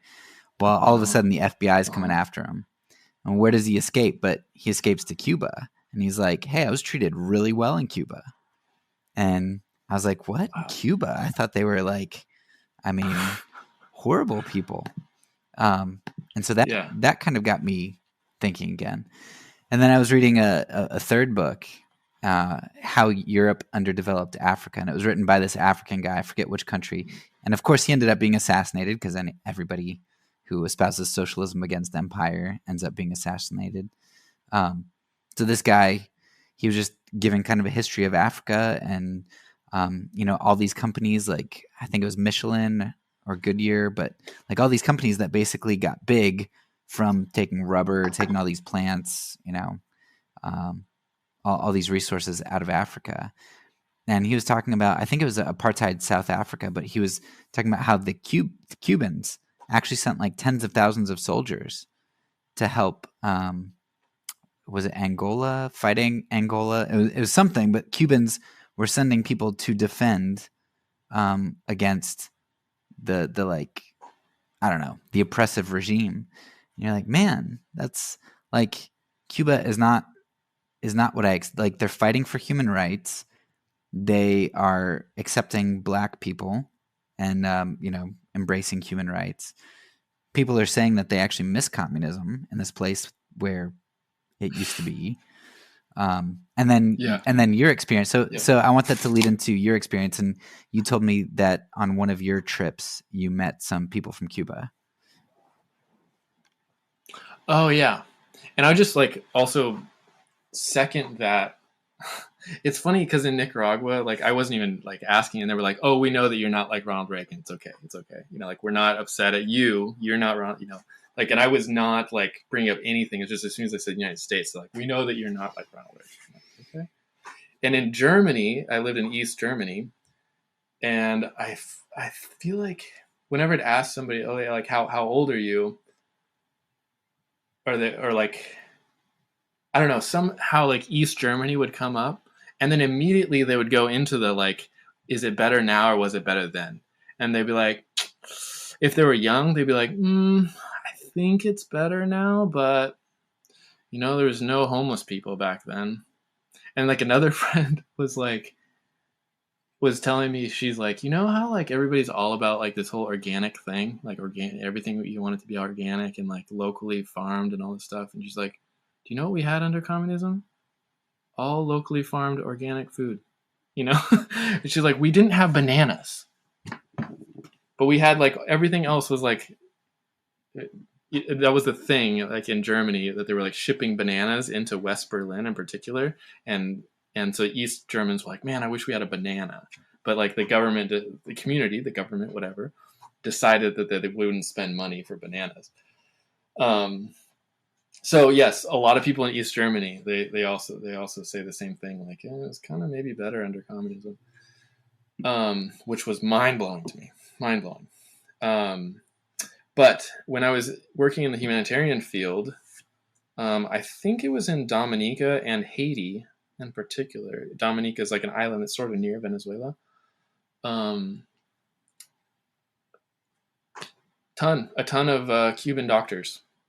And a bunch of the Haitian, like higher level Haitian people that I met, I met like 2 or 3 Haitian doctors, and I was like, oh, so like, where'd you go to med school? And like, Cuba. And I'm like, what do you, and they're like, yeah, you can, like, we can go to Cuba, and like, they sponsor people to go to their colleges to especially health, medicine, and study this stuff. And I'm just like, what the heck? And then, yeah, like, there'd be like a truckload of like nurses and doctors that are like on their way to some hospital, and there's like a little Cuban flag on the side, and you're like, oh, it's the Cubans, and you're like, oh, the Cubans are here. And I read somewhere also,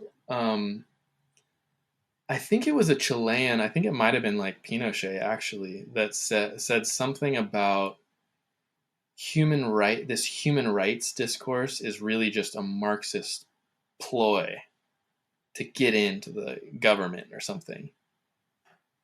And I was like, I started to see this thing differently because also the communists I started to meet were like all about human rights, and all about, when I met especially like socialists, I guess, in the like Berlin context, they were all about human rights. Oh, it would be like, okay, so they're upset at liberals. They don't like liberals. Socialists, communists, they don't like liberals. Because liberals, what they'll say is like, okay, you just want like a female bomber pilot, or a gay person in charge of the police or something. And so you take like these identity issues, and this like socialists don't like these identity issues because like Cornel West will often say like it's not about having like black faces in high places. So like sure, Obama was like a big symbolic victory, but was he actually for the people? And especially Cornel West is very critical of Obama. But like socialists and communists in general, for them, Obama was just like, many say worse. I think Noam Chomsky in particular, who's an anarchist, says that Obama was worse than Bush. I don't think he definitely does not identify as a Marxist. He's an anarchist, I believe Chomsky is. I've heard him called So something. I found a lot of camaraderie with. Yeah, I think my friend said he's a minarchist, or I don't know. There's some like combination of stuff that he said he was. I don't remember. Okay. Yeah, it's kind of like it gets so niche. It's like, it really is like, I think it comes down to like, I guess socialism in particular means workers owning the means of production, which as I started to dig into it more, that's like also like family owned and operated businesses. Socialist, like socialist people like that. They don't like the Walton family, who has like exploitative labor relations, whose workers have to like get or can get government subsistence. They would say no, like Walmart shouldn't exist. It should be like, we might have to take some steps back. We might not be able to have like Amazon or something. We might have to go to local farming so that we don't have these like exploitative labor relations. But they would much rather go that way than they would into any kind of like exploitative. But that's where it becomes an issue for me because, when you're talking about systems, it's like, okay, but talking about Nicaragua, well, okay, they're going to redistribute the land, but now somebody's got to go and basically take that by force. Or, Waltons shouldn't have their business to that extent, or Amazon shouldn't. So somebody's got to legislate or go take that by force. And, as opposed to a free market where, well, I choose to work for Amazon, or I choose, and I know it's more complex than that because obviously like some of these businesses, they get as big as they are because they get these tax breaks and they get subsidies, and so it's much more of a mess than the free market. And I think that's what one of my friends is helping me to see is that, so the story that he tells is like, okay, well, after 9/11, you've got airline subsidies because the government doesn't want these airlines to go out of business. They provide jobs. Well, in Atlanta, which is a big hub for Delta, that subsidy was about to run out. And Delta says, hey, don't let that subsidy run out for us, because if you do, we're out of here. Well, so then the government continues that subsidy, but they do so only for Delta. And now other airlines go out of business so Delta gets bigger because they absorb some of the other airlines, and they're able to have lower prices, which isn't real market value. And so like that's a lot of what we see. So I understand that it's more complex than that, but my issue with communism or socialism is then like who's going to go take it by force. Yeah. How do you feel about George Washington? I mean, I disagree. George Washington? No, I disagree with the American Revolution. Oh yeah, for sure. Oh, okay, yeah. 100%. And then the other thing would be like ending slavery. You know, like slaves were property, and it took violence to end that. Yeah, but see, I would disagree with that too. So, reading some of the CRT stuff, you know, they're like, look, legislation obviously doesn't change things. Like it changes things on the surface. So, okay, violence got rid of slavery, but why were they willing to have a war at that point? Well, because I mean, England was already abolishing slavery because they had found substitute plants and things that like the markets were changing, the industries were changing. With factories, you needed more manual labor. You know, some of these things were kind of the cotton gin was coming up, so you were getting these machines that were able to supplement, so they could afford to lose slavery. But what did they do? They ended up basically keeping slavery through sharecropping. Well, okay, you eventually give blacks the right to vote, but what do? You disenfranchise the vote by having the war on drugs and by cutting mental health support, so that now you can throw drug addicts and mental health patients in jail, and then you disenfranchise their vote. So like time and time again, you see that where there's legislation that seems to do some good, you have this counter thing where it undermines that, or the trend was already going up anyway, and legislation just kind of comes so that the government appears to be the savior. So I mean, I think slavery would have gone out anyway. It might have taken a little bit longer, but maybe you then wouldn't have had the sharecropping and all that stuff. Yeah, I've read that like in the Reconstruction era, like the Northern Army was still occupying the South, and that was kind of keeping things like the Reconstruction was sort of happening, I guess, for like I want to say until like 1876 or something. So it was like 1863. Was that when the Civil Emancipation Proclamation? The 64, I think the war kind of ended mostly. So like for 12 years, you had like a Northern Army occupation of the South. But then there was some kind of stalemate in like the voting. And so the North agreed to pull the military out of the South, and so then that allowed like Reconstruction basically ended at that point. I don't know what I'm saying, but I'm guessing I'm saying like that maybe it was kind of the violence that kept it on track for a little while. Yeah, I guess. And So also, I wouldn't disagree with that. I would just say that, I mean, we're 150 years past that, and we're still dealing with things. Now, maybe we would have anyway, right? Yeah. But and I don't know that much history about England, but their slavery dissipated more organically. They started to institute that, and I don't think you have seen near the problems that you see in our culture. So, okay, we end it by violence maybe sooner than it would have ended, but if we would have ended it more organically by the people, would that have influenced long term? And I mean, I don't know the answer to that, but I think critical race theory is kind of identifying that legislation violence doesn't do what people think that it does, because we keep having these problems even after all these stages of legislation. Yeah. Yeah. And there's, I mean, yeah. Yeah. And I guess the other question I would say, like with regards to violence, I mean, like I do think that nonviolence is the better way, and especially like if you have a non-violent revolution, then it means like, because the American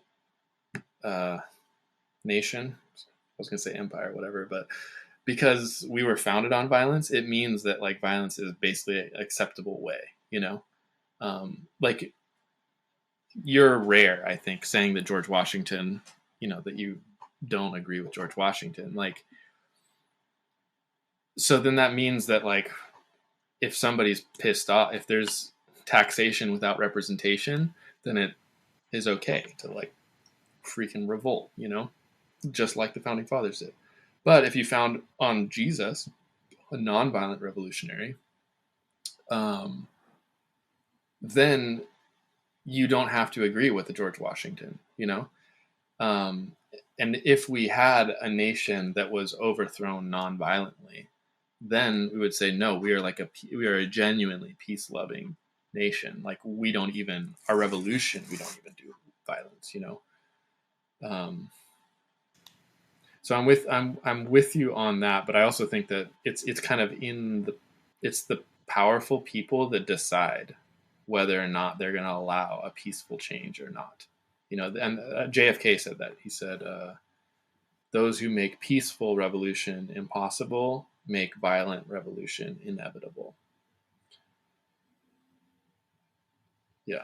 So was there a question? I can't remember how I got to that, but Yeah. I don't know. I think it'll be legislation is violence. Oh yeah. Communists, you know, I don't like the aspect of communist, like who's gonna take or force that viewpoint. Who's gonna go take the land?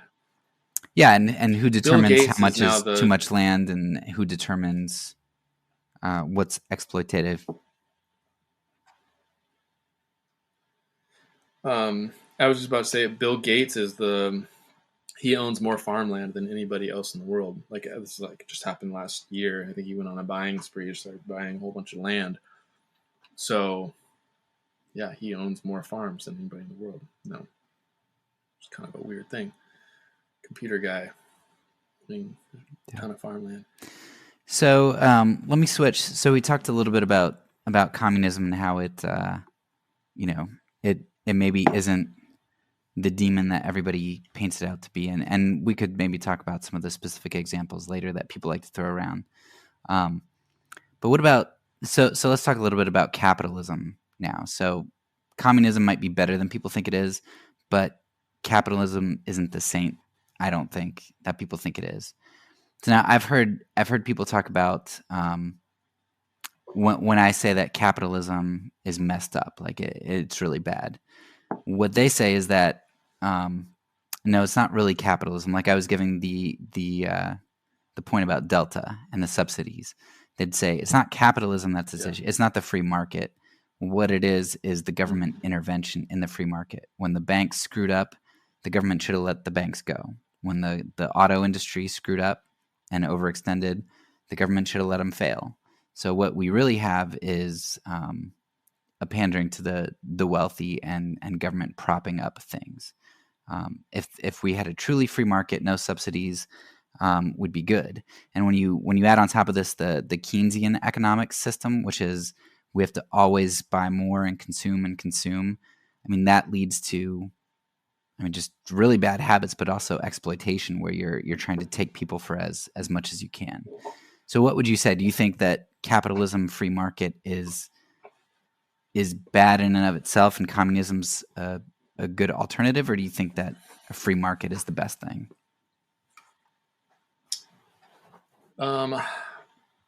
Yeah, I don't think the free market has what it needs to reform itself. And the reason I say that is mostly, I was a libertarian for 10 years. Basically, actually, when I went to Cedarville, I don't know, like somebody pointed out what you're saying, like Republicans are bigger government than Democrats, even, especially like with military spending and stuff. This is like, we say we're against big government, but we're just Republicans are bigger than Democrats in many cases. And so like it took about 2 conversations was like, I'm a libertarian, like I'm Ron Paul or whatever. I did that for 10 years.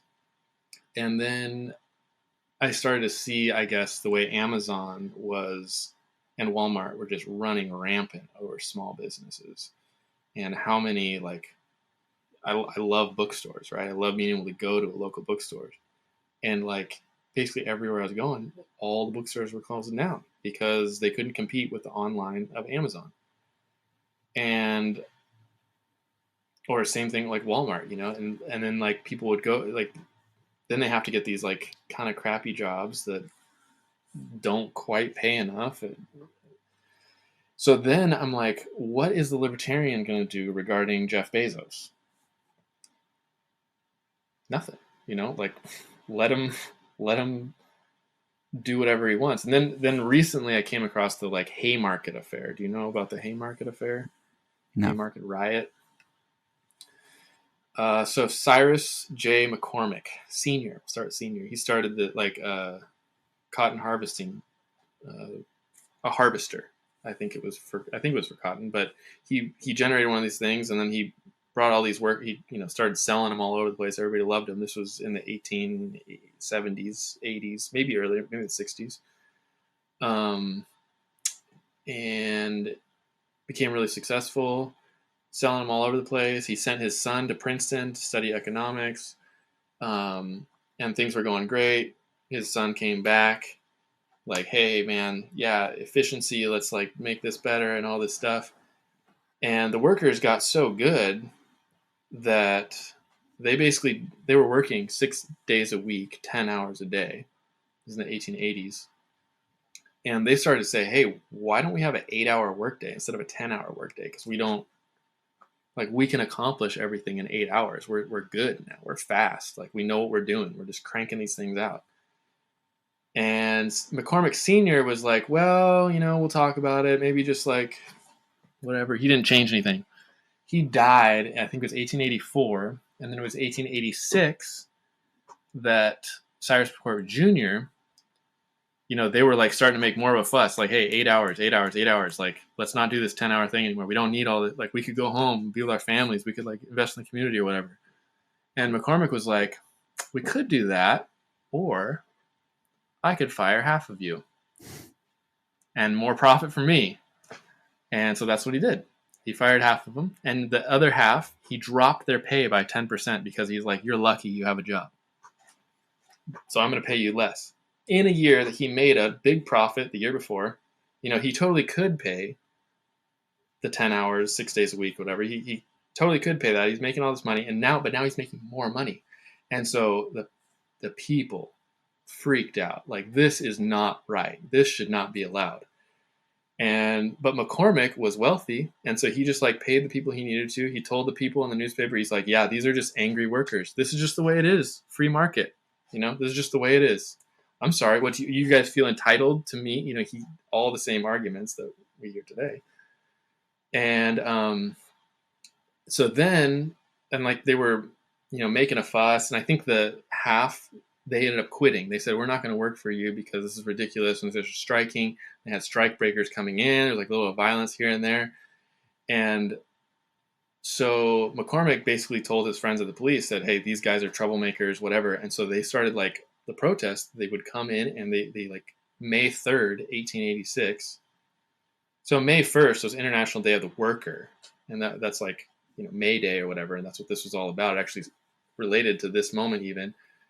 But they had a following protest. There was so many people. I can't remember the numbers, but a lot of people in Chicago. 1883. No, it's 1886. May 3rd. Police come, shoot like 4 people. Following day, they meet up and they're like, okay. Some people were like, bring your guns. People were like, no, we're doing this nonviolent. Not like whatever. So they had like these talks. The police came in to end the protest. Somebody threw a bomb. Policeman died.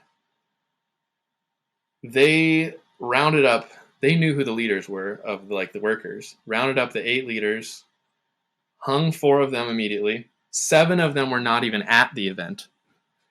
Hung 4 of them immediately. The other 4 sat in prison for like 7 years or something. And meanwhile, Cyrus McCormick Jr. is like, man, the town hates me. I need to like do something about this. Who's that? Dwight Moody? Come on over here. I want to sponsor you. You want a Bible Institute? Bam, done. I just want you to go around. I want you to train like Christian workers. And so Dwight Moody's like, cool. Christian workers? Great. And he's like, yeah. Like, I've been blessed by God. He's like, you've been blessed by God. You have money. You've been blessed by God. So, yeah, and I can't believe these loud, angry workers. You're right. They are ungrateful and just bad. Look at how like disruptive they are. I can't believe they're so disruptive. And so then that's how Moody Bible Institute got started, was by Cyrus McCormick Jr. trying to rehabilitate his image. And every time Moody spoke, he had all the wealthy businessmen behind him. And he would it was basically like, if you work hard and live a moral life and do what I say, you could be like them because God has blessed them. And so this is something I want to write about with my master's degree. But who's going to rein in Cyrus McCormick Jr.? Because when labor gets better, you'd want to give them more agency, but what ends up happening is, we have this desire to cut the cost of labor. And so who's going to and actually the people he rehired, he gave them an 8-hour workday. McCormick Jr., he decided, okay, fine. The next group that I hire, I'll give them an 8-hour workday. So the old people, they did not get it. In fact, a lot of them got killed, and this was also how Chicago in many ways started to go downhill at this point, because all of a sudden you had all these people out of jobs, and he wasn't the only one doing it. McCormick Jr., and it was all kinds of industrialist people, and it wasn't until really the New Deal, Franklin Roosevelt, that anything changed. So that's the thing, is it's not natural for us to care about the labor. It's just a bottom line for the owners. So we're supposed to rely on human nature, which is funny because I'm this is why people told me, oh, Marx, you didn't think about human nature. And it's I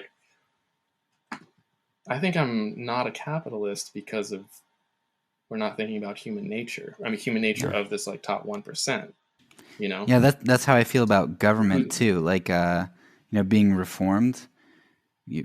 A lot of people don't know that, or don't think about the Reformation was my group is called the magisterial reformers, and magisterium is just basically politics. And so it was this marrying of church and state. And so I'm thinking, so we believe that people are totally depraved, and so what we do is we give depraved people the power of the sword.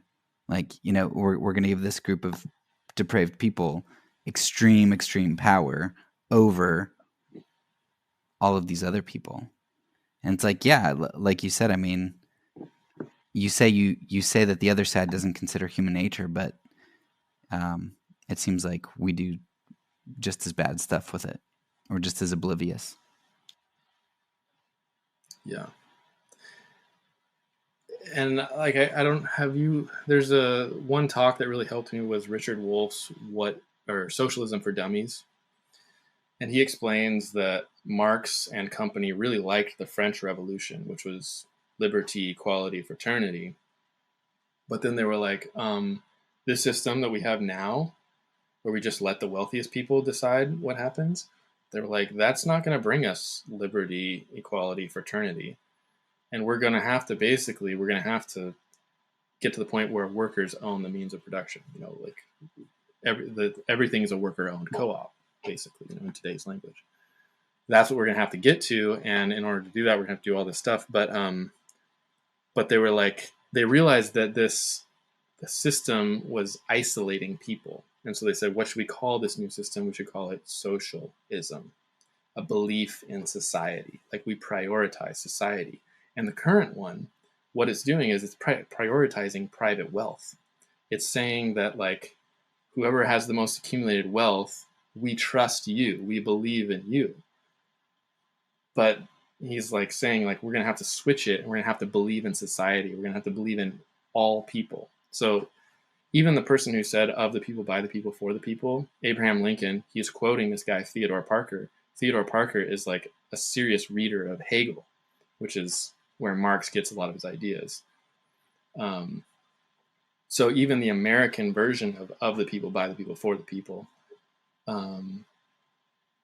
that's kind of it's a Hegelian idea. It's a Marxist idea, but it was an American, not Karl Marx, who was saying this. An American who probably had some affinities with Karl Marx, but he's also the person who said the moral arc of the universe is long, but it bends towards justice. Oh, so Martin Luther was quoting Theodore Parker. Huh, I didn't know that. Okay, so maybe kind of to round this out a little bit, I know that one of the common things that you hear is, I mean, I see this all the time, just about look how good communism or socialism works out, and they point to Venezuela, they point to the Soviet Union. What, it's like everywhere communism is tried, socialism is tried, it's found wanting. Like it just screws up society. Mm-hmm. And I think even, I don't remember if it was Marx himself that said it in the Communist Manifesto or whatever, but like communism, essentially, it has to be preceded by capitalism, right? So you have to build up the capital for communism or socialism to work, which seems kind of hypocritical to say, well, capitalism's a bad thing, but we're gonna kind of ride on its coattails. So anyway, talk about all of the bad examples we see.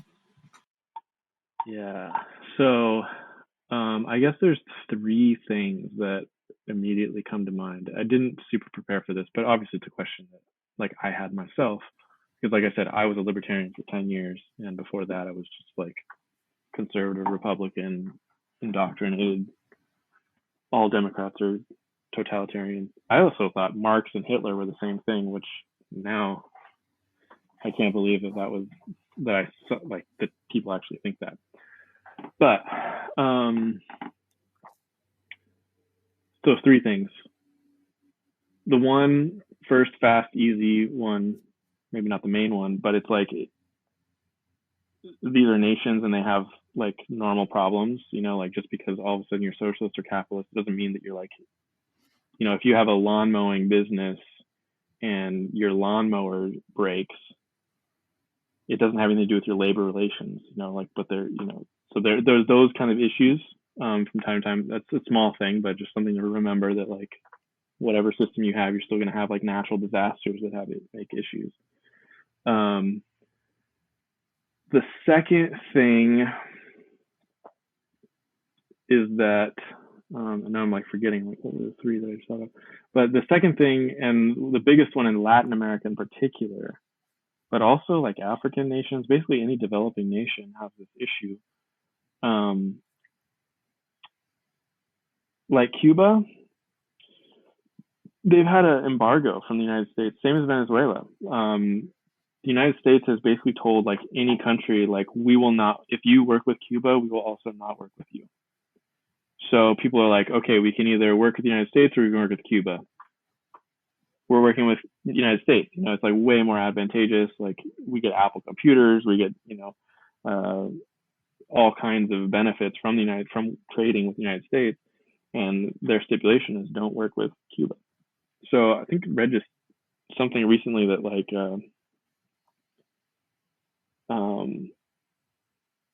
well, Cuba can't get a whole bunch of like, they have a ton of doctors, right? They're like, what they did is like they super invested in the things that everybody uses. So healthcare, education, and food. Actually, they have like food rations, so like nobody goes hungry, and like housing. They also have like everybody's housed. No homeless people in Cuba. Yeah, and their infant mortality rate is like insanely low. Yeah, and the U.S. is actually pretty high. Yeah, I actually just saw a stat. I did a little bit of research today. 177 people per like 100,000 or something die of cancer in the United States. In Cuba, it's 144. It's lower. Basically, all their like healthcare stats are better in the United States. And then they're like, people always talk about like the Cuban literacy rate is like before before the revolution, hardly anybody could read. After the revolution, everybody can read. Like they just dumped money into education and said, hey, this is kind of a cheap thing to like get people busy reading, and you can do that. So they did that. They launched a literacy campaign, and I think like it's funny, like Biden and Bernie Sanders and stuff, they said, yeah, like Cuba, like their literacy rate shot through the roof, and then like all these people like, oh my gosh, you're a communist, like freaking out, and they're like, can we not like say that reading is okay? So why are so many people trying to leave Cuba? Why do you have people who are willing to leave on a raft to get to Florida? So because of the embargo, because they're not able to trade with anybody. And so Cuba did want to trade with the United States and did say like, hey, let's, work together or whatever. But the United States said, no, we're not going to work with you, and we're going to penalize anyone who does work with you. So even like Puerto Rico, who had like traditionally been connected to Cuba, is basically not allowed to work with Cuba anymore. So they're totally cut off from the rest of the world. So that's why they reached out to the Soviet Union. And I mean, it had affinities anyways because of their political model was similar. But they started trading with the Soviet Union, and then the United States really freaked out because that means the Soviet Union could like put missiles on the island of Cuba, which is only 90 miles from Miami. So the United States like has just cut them off. I think after like Barack Obama restored relations with them, they were like, hey, why don't we put like a big cable under the ocean so that we can have internet, and like our people can have internet, a better internet and all this stuff. And the United States is like, no, we're not going to do it. Like we won't allow this or whatever. And then turns around to criticize them saying, look at Cuba, they don't have internet. Like they're trying to, it's not like they're not trying, but it's like and the same thing with Venezuela is like the United States won't allow anybody to work with Venezuela. And so Venezuela was also having issues with like their oil stuff because the United States like would penalize anyone who took Venezuela oil. Like, okay, we're not going to work with you. I think with Cuba, I just read that they said that any ship that has docked in Cuba over the last 6 months cannot dock in the United States. That's like a rule that they have. So they're trying to starve off communism with these like embargo things. And this is the case in all of Latin America, but then also like, Saddam Hussein in Iraq. I think the real issue was that Saddam Hussein wanted to nationalize their oil. So he's basically unionizing their oil, saying like, no, you don't get to work with like a few rich families like in Saudi Arabia. You have like the whole nation of Iraq we're going to decide at what like rate we're going to sell you oil. And the United States is like, well, if you do that, then like Saudi Arabia might do that, and Kuwait might do, like they might get some ideas. And so this is like a project for especially the Bushes, who are like oil family. They were like, we're going to blow you up now because you wanted your oil to work for a bigger, you wanted to unionize your oil. So yeah, because it's insane. Like Chomsky, and like for whether you hate Chomsky or love Chomsky, you can verify a lot of the things that he says. Mm-hmm. And so I remember he said some of the things about like we were friends with Saddam Hussein like right before we went in and attacked him. And like sure enough, you can see like Bush Senior praising him. You can see them like going to meet him and like buddy, and then all of a sudden they're not. Yeah. Like we sell them things, we give them things, and then we go kill them. Yeah. It's insane. And you mentioned the missiles, like Russia being able to bring missiles into Cuba.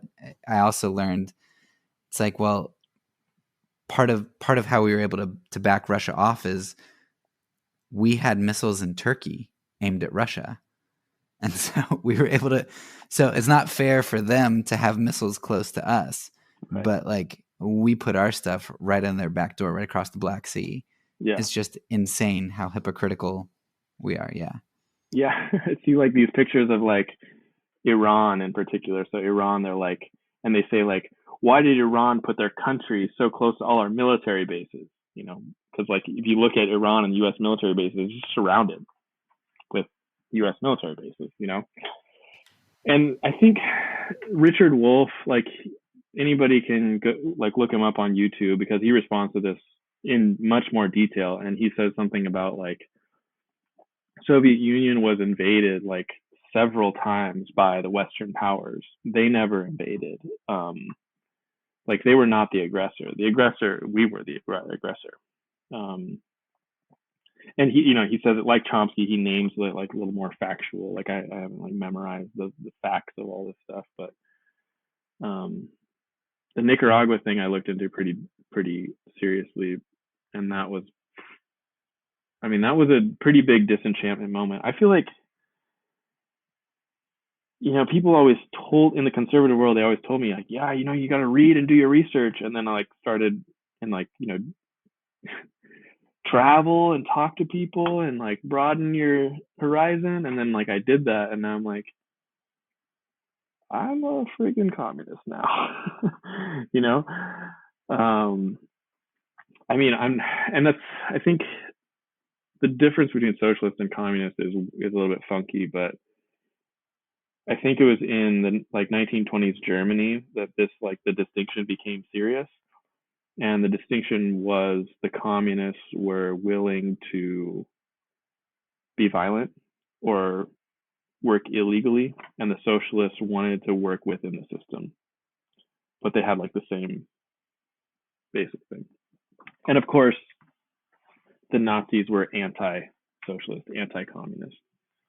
Martin Niemöller, he has the poem "First They Came for the I was not them, I didn't do anything, and then they came for me."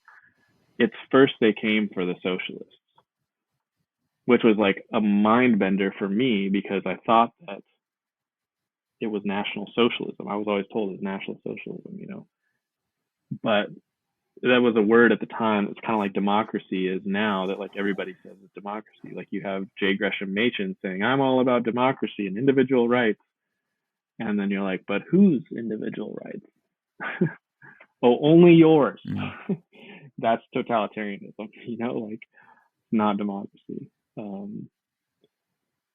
So I forgot how we got there also, but yeah, I think Russia. you know, something else I realized after reading how Europe underdeveloped Africa. I started to realize this whole capitalism versus communism thing. So the embargo thing was definitely a big deal. Like, well, you basically cut off the life support of all these other countries. Of course, they're going to go be poor because everybody wants to trade with you. But the other thing is, I mean, if you think about it, like for 300 years ago, Europeans, we basically came into this land flowing with milk and honey. We just gobbled up all of these resources, and then we imported slaves and resources from these other people that we could exploit. We economically exploited South Americans and all kinds of stuff. So basically, it would be like me moving into a mansion and having everybody in the town where the mansion is like bring all their crap and put it inside my house, and then like freeze time and say, all right, guys, look how good I'm doing. My system works. Yeah. Now you guys go ahead, and why are you doing so poorly? Yeah. And so because we think that capitalism, our system is just like this huge work ethic, like we just did all this good stuff, but we don't realize we snatched up a mansion and we sucked dry these other places. And I just don't think it's a fair comparison at all. Yeah. Yeah. Like I was gonna say, like, I think, well, Eugene Debs, who's kind of like the main American socialist there ever was, back in like the 1910s, 1920s, he was asked one time, what is socialism? Or he was actually just giving a speech. He said, what is socialism? Merely Christianity in action. And so it's like my Christian values are what like make me a socialist. And I mean, the main socialist organization in the United States is called the Democratic Socialists of America, and they put democratic in the name to signal that they're opposing authoritarian socialism. So it's like this idea that like socialism is the government doing something is like. And the other thing I didn't say about, but that bar in Potsdam, Germany, in East Germany, that like totally like was like, what?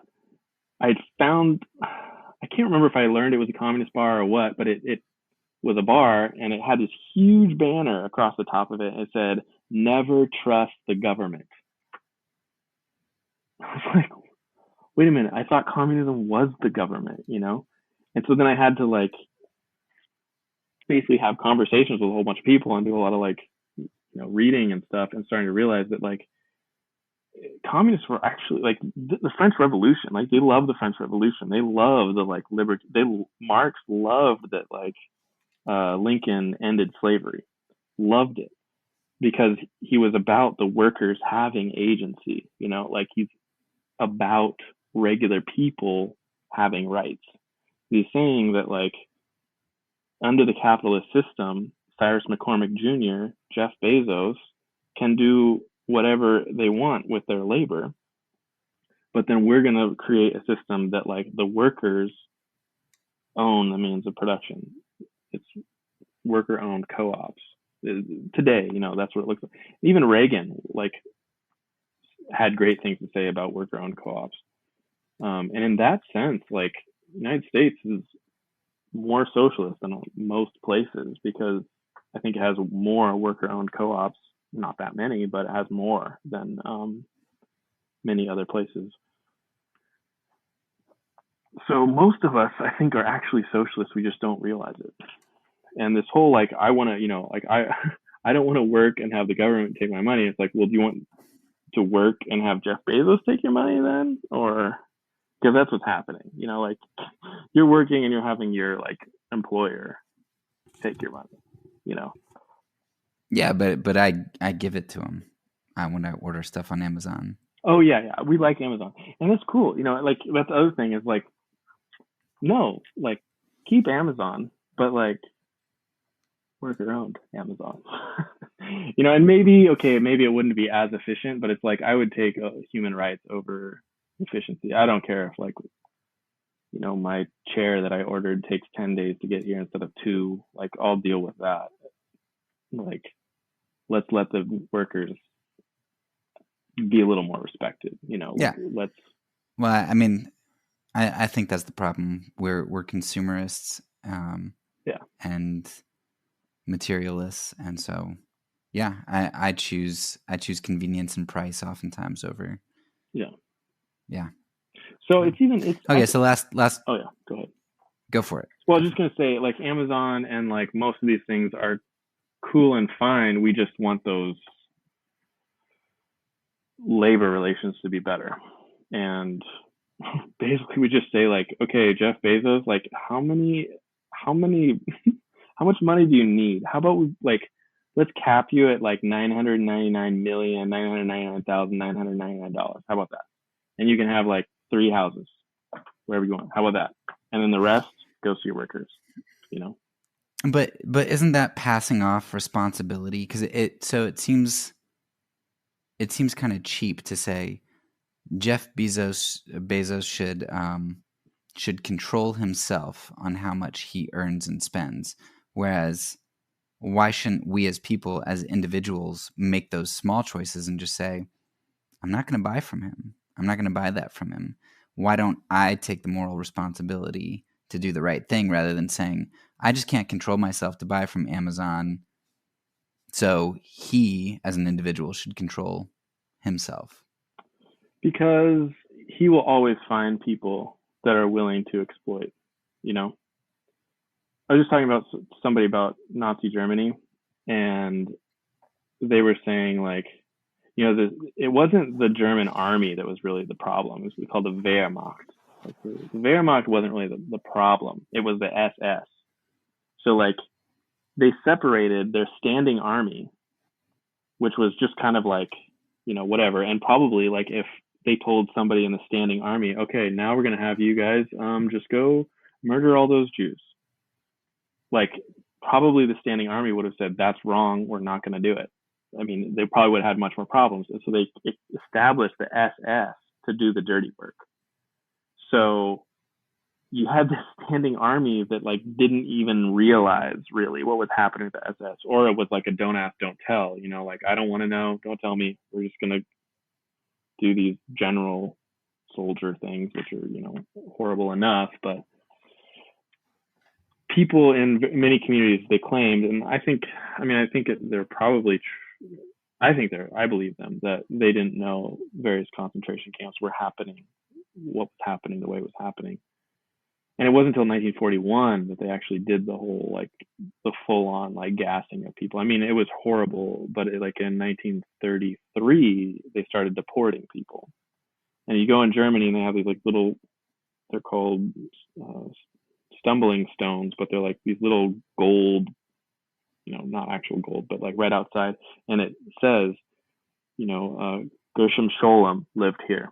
He was deported in 1933, murdered in Auschwitz in 1941. And so, like everywhere you go in Berlin, they're everywhere, where all the Jewish people lived. And it says the name of the person, and it says deported, murdered.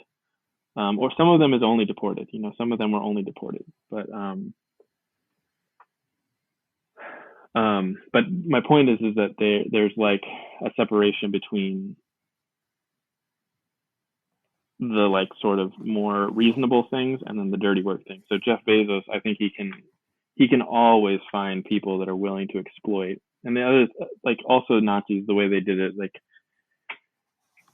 they didn't know who was killing who. They actually designed it that way. So, like, in Sachsenhausen, the concentration camp near Berlin, they would march the people in, and they would, like, actually take the people's, like, height and weight, and the people think that they're just in for, like, a little checkup or whatever. The prisoners think they're in for just a little checkup, and then they stand on the wall to get measured, and there's a little slit in the wall, and someone is there with a gun, shoots them in the head, and they have 3 people in the room that trade off, so nobody knows who killed who.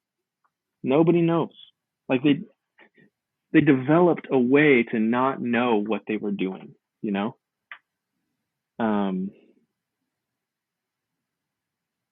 So I think that, like, McCormick Jr., you know, he can also develop ways. And then he can hire Christian people like Dwight Moody to give the, like, historical Christian backing to what he's doing, you know? So he there's a conscience even, I think, that, like, needs that.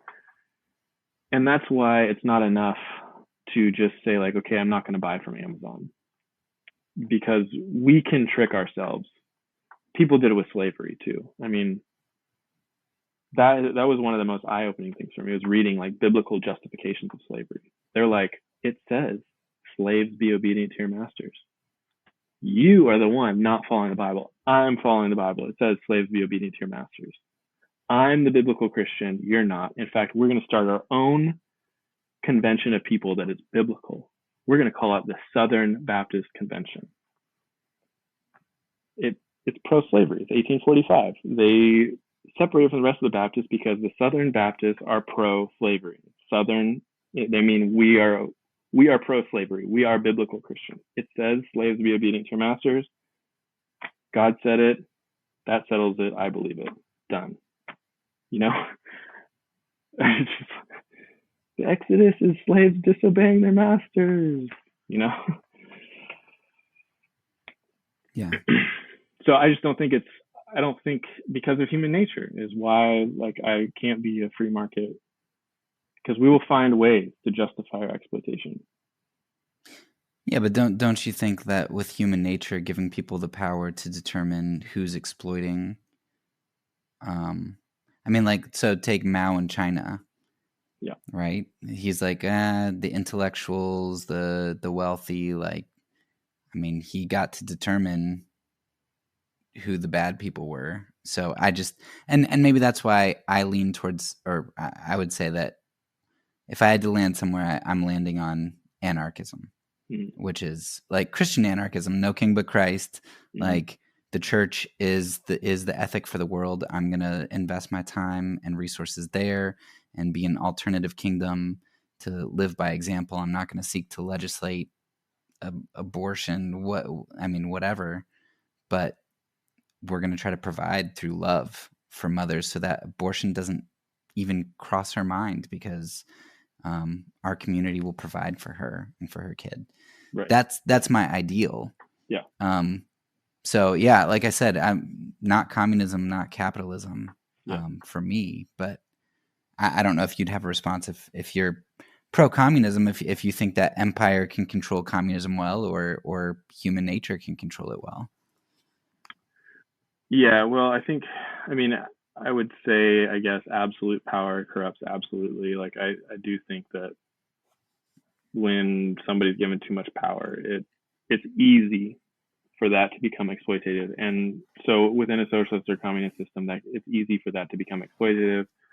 And I think like the Berlin Wall is also another good example. From what I understand, it was like a Cuba. Like they were training medical doctors for free and all this stuff and dumping money in education. And what was happening was all the people were like, okay, we'll do our education in East Germany, and then we'll go to West Germany where the Marshall Plan is happening, the economic miracle, like the United States is dumping money in there. And so we'll get trained in East Germany, and then we'll go to West Germany. Bam, we're like rich in West Germany. So like East Germany had this problem that we're just losing all their people. And the United States was turning West Berlin into like just this playground. If you got across, they would give you like a bank account with like hundreds of dollars in it already. Like, they were like, hey, we want people to move to West Berlin. Just come to West Berlin and we'll like dump money on you. And we're flying in chocolate and bananas and all this. They're making this place. It was like Pinocchio, like people were leaving communist East Germany to go to this like wonderland that turns out wasn't as wonderland as they imagined. And so East Germany basically had no option except to build a wall and say nobody can go over there,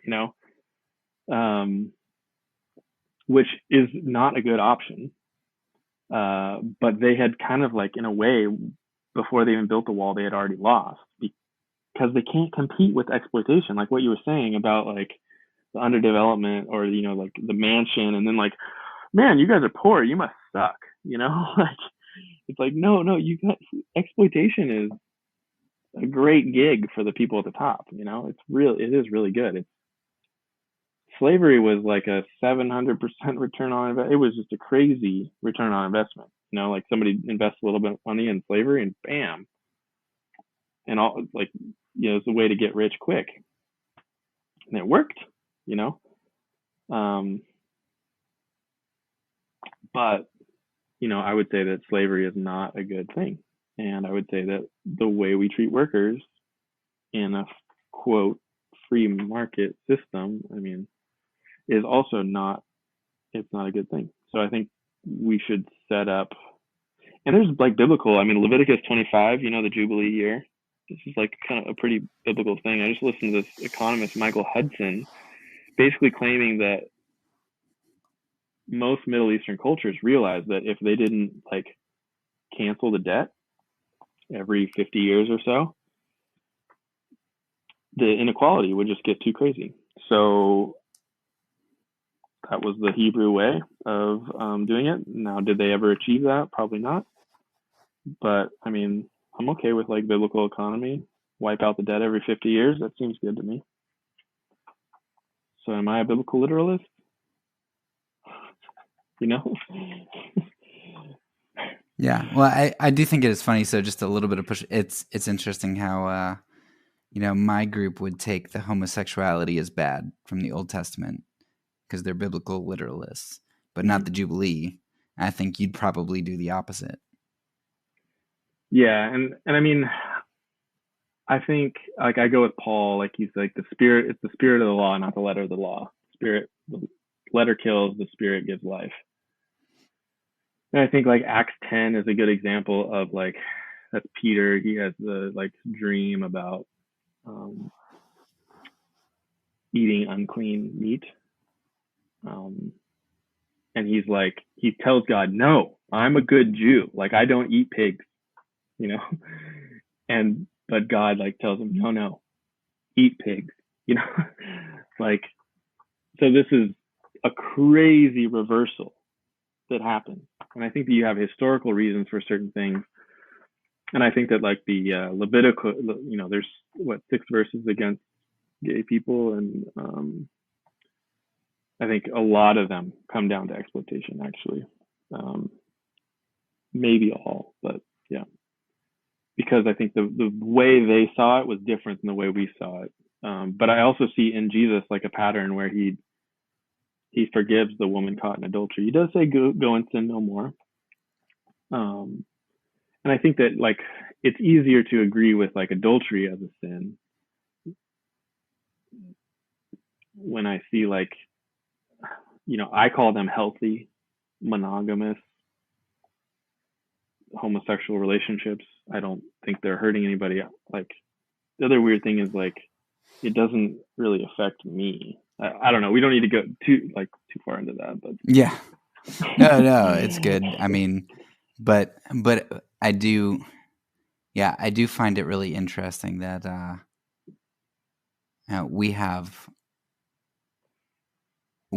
we won't. My group, our group, the group you used to be in, whatever. They will not be able to hear somebody like Matthew Vines on anything whatsoever, because he's a practicing homosexual, and therefore like he can't be a Christian, because you can't be living in sin knowingly and going through that. But then we'll look up to Whitfield and Edwards, who were slave owners. And we're like, well, they were men of their times, and I'm like, give me a break. Like, what a double standard. Yeah, so Matthew Vines, is he a man of his time then? Yeah. Well, no, he can't be, because it's clear that homosexuality is wrong. It wasn't clear that slavery was wrong.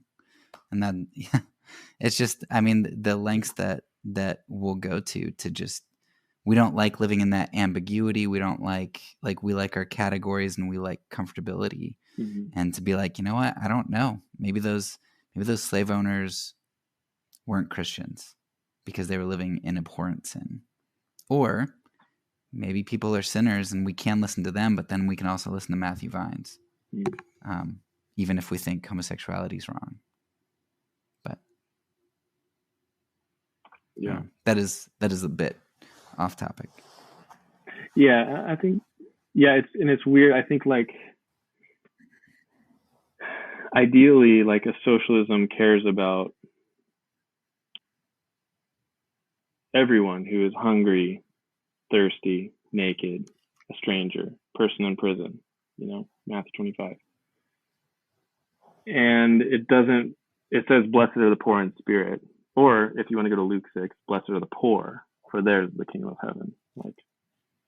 So it's not like blessed are the poor as long as they have the right theology, or blessed are the poor, as long as they're not caught in adultery. It's like, no, actually. So yeah, I guess I go with that. That is like the Sermon on the Mount is like the defining principle, and that's what led me to socialism. It's the Bible. So then people say like I'm not a Christian or something, but I'm like, and I don't know, the legislation thing. But then, like you're saying, anarchism like makes sense to me, and I think the way Chomsky explains it is he says, if a law doesn't serve the people, then it's out. Or like if the unjust, I don't know, that's more of a contentious way. Are you familiar with like the way he describes things? Because I like once you get to the nuance of things, and I feel like the like left wing stuff, and even like AOC and Bernie Sanders in the United States, it's like, can we give people a job to make their energy more self-sufficient? Can we do, like this is like actually kind of a mild thing, or can we like tax Wall Street to make college available to everyone in the United States? Tuition-free college. Germany does this. Is Germany socialist? Most of Europe does this. Are they socialist? Mexico, I think, even does this. Like, are they socialist? Like, it's not really like that crazy of an idea just to like put like a 1% tax on Wall Street and then all your public colleges are tuition free. And we don't have bankruptcy. We give people agency, like we give people individual rights by not putting them in mountains of debt. We build housing that's like affordable. Developers won't invest in affordable housing because it doesn't have a good return on investment. So are poor people just like out of luck? I mean, do we care? I guess that's the like biggest question that I have like for conservative Christian people is like, do we care? Because looking at history, the Southern Baptist Convention is founded on slavery. Do they care? And I'd say like same thing with Moody Bible Institute. Like it's founded on Cyrus J. McCormick Jr. And the question is, do you care? Like, do you care about the workers that were like killed unjustly? It was like some governor like 7 years later basically like reopened the case and pardoned like the 4 people that were still in prison. But the first 4 guys, they were killed, and actually like when they died, they said like "Long live anarchy," and then like the hangman's noose or whatever. Like they were not repentant about what they did against Cyrus McCormick Jr. So that's the question: is like, do we care? Phil Vischer had a great little video. Did you see this one about? I think it's called "What Is an Evangelical?" Phil Vischer, the guy who did VeggieTales. Yeah, I saw that. And he I thought he did a great job of kind of like walking through like systemic racism. Like it's not about you smiling at the black person or whatever. It's like about redlining. It's about Jim Crow laws. It's about an excessive amount of policing in particular areas. And he ended. He's like, we just have one question: do you care? And I thought that was a great, because like everybody wants to know, okay, what is a practical example of what you want me to do? It's like, I want you to care, and then like let an action flow from that, And Jesus said, it's not about like who says Lord, Lord. It's about who did the will of the Father. Another one that I just came across was it Matthew like 19, I think, was people will come, he says, like from east and west to eat at my table, while those who, I mean, it's like maybe even like the parable of the virgins, that's also in like Matthew 25 or 24, 23, something like that. But about like the people that we expected to be there are not the ones that are there. It's like people we didn't expect are the ones that like inhabit the kingdom of heaven. And I think that, well, even the Pope freaking said, communists are actually Christians. They just don't know. Pope Francis, people don't like him because he's a little bit too caring, apparently. But so who's going to care about J. Gresham Machen's individual rights? He has to like include women and black people now. This is, man, real assault on the individual rights that black people and women get a chance nowadays. Yeah. Yeah, I guess that's just where that's a lot of what's been eating at me too. I mean, like we were talking about before, 2016, just seeing, I mean, a lot happened with 2015 on with politics and seeing hypocrisy, a lot. I mean, with with Black Lives Matter coming out, and I mean there's just a lot that I started thinking through, and ultimately, honestly, it was what primed me for it was working on our church's diaconate and seeing the way that we mishandled poor people. I mean, just having like a questionnaire to go through. All right, we'll give you money once, but don't let it happen again, or you basically get one shot. Yeah. We didn't walk with them through anything. It was just gross. Yeah. And so that was like, that's not the Bible at all. And then Bible Project videos were coming out on the prophets, and you're seeing what Ezekiel says about, this is the sin of your sister Sodom, that she was overfed and unconcerned. Like, no, it wasn't. That wasn't the sin of Sodom. I listened to like Charles Spurgeon. I know what the sin of Sodom is, Ezekiel. Yeah. Yeah. So, man, it was just realizing that, this it's a Christian industrial complex, and it's in bed with the Republican Party, in bed with big money, in bed with comfort. It's just gross because we don't care. So answer to your question, we don't care. And that's what, but I don't think government cares either. And people don't care. Like, people are pursuing their own their own interest. And so for me, anarchism makes sense because it is saying, like, the problem with my group right now, by and large, political idolatry. They're looking to the state as savior. I think we need to pull out of that and say, there is no king but Christ. You guys take your saviors, but we're gonna show you what the big K kingdom looks like, and we do that by being a separate, distinct kingdom. And so we're going to care and love, not by force, but I mean by example, because we do care. Yeah, man, and like I keep it's like kind of on the back burner, but like to maybe like actually join a monastery, like actually maybe become a monk. And it's basically for that reason, that it's like I would like to be a part of something that is genuinely like giving towards other people. And because you can't find it. I mean, where does that exist? It's super, like in my community, that basically can't exist. You have to like exploit people in order to be able to afford a house. That's the way it is in this community where I live. But how do you do the monk thing without withdrawing? Like, and maybe I don't really know what monks do. I just imagine like vows of silence and. Well, I think and in a way, like in Potsdam, I've sort of done this. Like I was a student, and I had subsidized housing because they have housing that's built for students, right? Dorms, and those dorms are super cheap. So I was paying $270 a month for a room. Like I have a 2-bedroom apartment. There's another student in the other room. He pays $270. I pay $270. It's a great little apartment. And it's way out in the middle of nowhere. So like I try to like, this is like a monastery. It's like a monastery, but there's no community. There's no like practices. There's no like